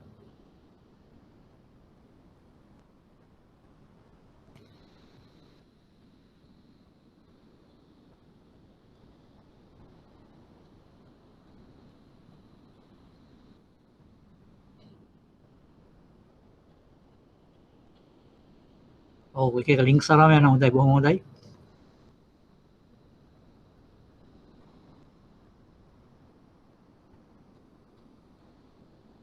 ඔව් සාරාංශය මෙහෙමයි. දැන් අද අපි පටන් ගත්තේ බැංකුකරණය කියන එක ගැන කතා කරා. අපි කිව්වා බැංකුකරණය කියලා කියන්නේ කෙටියෙන් කිව්වොත් අරමුදල් වෙළඳාම් තමයි බැංකුකරණය කියලා කියන්නේ. ඒ වගේම අපි විශේෂයෙන් කතා කරන්නේ වාණිජ්‍ය බැංකුකරණය ගැන. ඒ නිසා අරමුදල් වෙළඳාම ජංගම ගිණුම් පවත්වාගෙන යන ආයතනයක් විසින් සිදු කරන අරමුදල් වෙළඳාම කියලා අපිට කියන්න පුළුවන් වාණිජ්‍ය බැංකුකරණය කියලා කියන්නේ. ඊළඟට අපි කිව්වා මේ වාණිජ්‍ය බැංකුකරණයේදී ප්‍රධාන වශයෙන්ම ආර්ථිකයට ඇති වෙන බලපෑම තමයි කෙලින්ම මූල්‍ය අතරමැදිකරණයත් එක්ක සම්බන්ධ වීම. මේ මූල්‍ය අතරමැදිකරණ ක්‍රියාවලිය තමයි අපි ඊළඟට විස්තර කරේ අද. මූල්‍ය අතරමැදිකරණය කියලා කියන්නේ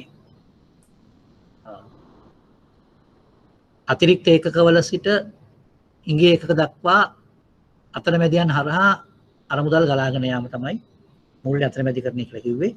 මූල්‍ය අතරමැදිකරණයේ ප්‍රතිඵල හතරක් ගැන කිව්වා.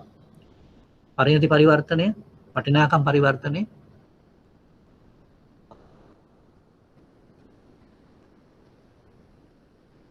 අවදානම් විවිධාංගීකරණය සහ පවරන ලද ණය නියාමනය.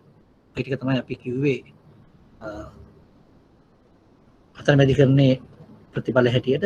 ඒතර මේ බැංකු වල විශේෂ කාර්යභාරය තමයි මූල්‍ය අතරමැදිකරණ ක්‍රියාවලිය සාර්ථකව පවත්වාගෙන යාමට, කාර්යක්ෂමව පවත්වාගෙන යාමට උදව් කරන එක. ඒ උදව් කිරීම තුළින් බැංකු වලටත් තමන්ගේ කටයුතු සාර්ථකව පවත්වාගෙන යන්න පුළුවන්. ඒ වගේම බැංකු විශේෂ අලෙවිකරණ ක්‍රියාවලියක යෙදලා ඉන්නවා. මේ අලෙවිකරණ ක්‍රියාවලියේ යෙදලා ඉන්න ගමන් බැංකු ආර්ථිකය මෙහෙයවන්න කටයුතු කරනවා. ඒ වගේම බැංකුවක් කියලා කියන්නේ මූල්‍ය ආයතනයක්. ඒ මූල්‍ය ආයතනයේ බොහෝ විට අධිතෝලනයටපත් වෙච්ච ආයතනයක්. එතකොට මේ ඒ වගේම ආර්ථිකය කියන එක යම්කිසි ශරීරයක් එහෙම නැත්නම් පද්ධතියක් හිට ගත්තොත් ඒ පද්ධතියේ සියලුම රුධිර පරිවහනය සිදුවන්නේ බැංකු මාර්ගයෙන්. එතකොට රුධිරය තමයි අරමුදල්. ඕක තමයි අපි අද කතා කරපු දේ සාරාංශය වෙන්නේ. වෙන මොන හරි කාරණාවක් අහන්න තියෙනවා නම් අහන්න. තව පොඩි වෙලාවක් තියෙනවා, විනාඩි 3-4ක්.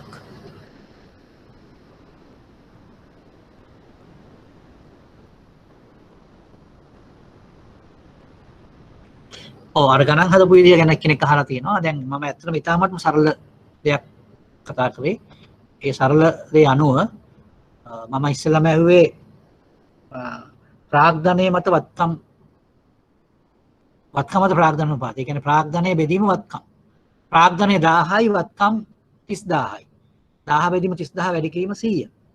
ඒක ගණනය කරාම උත්තරේ එනවා 3.33 කියලා.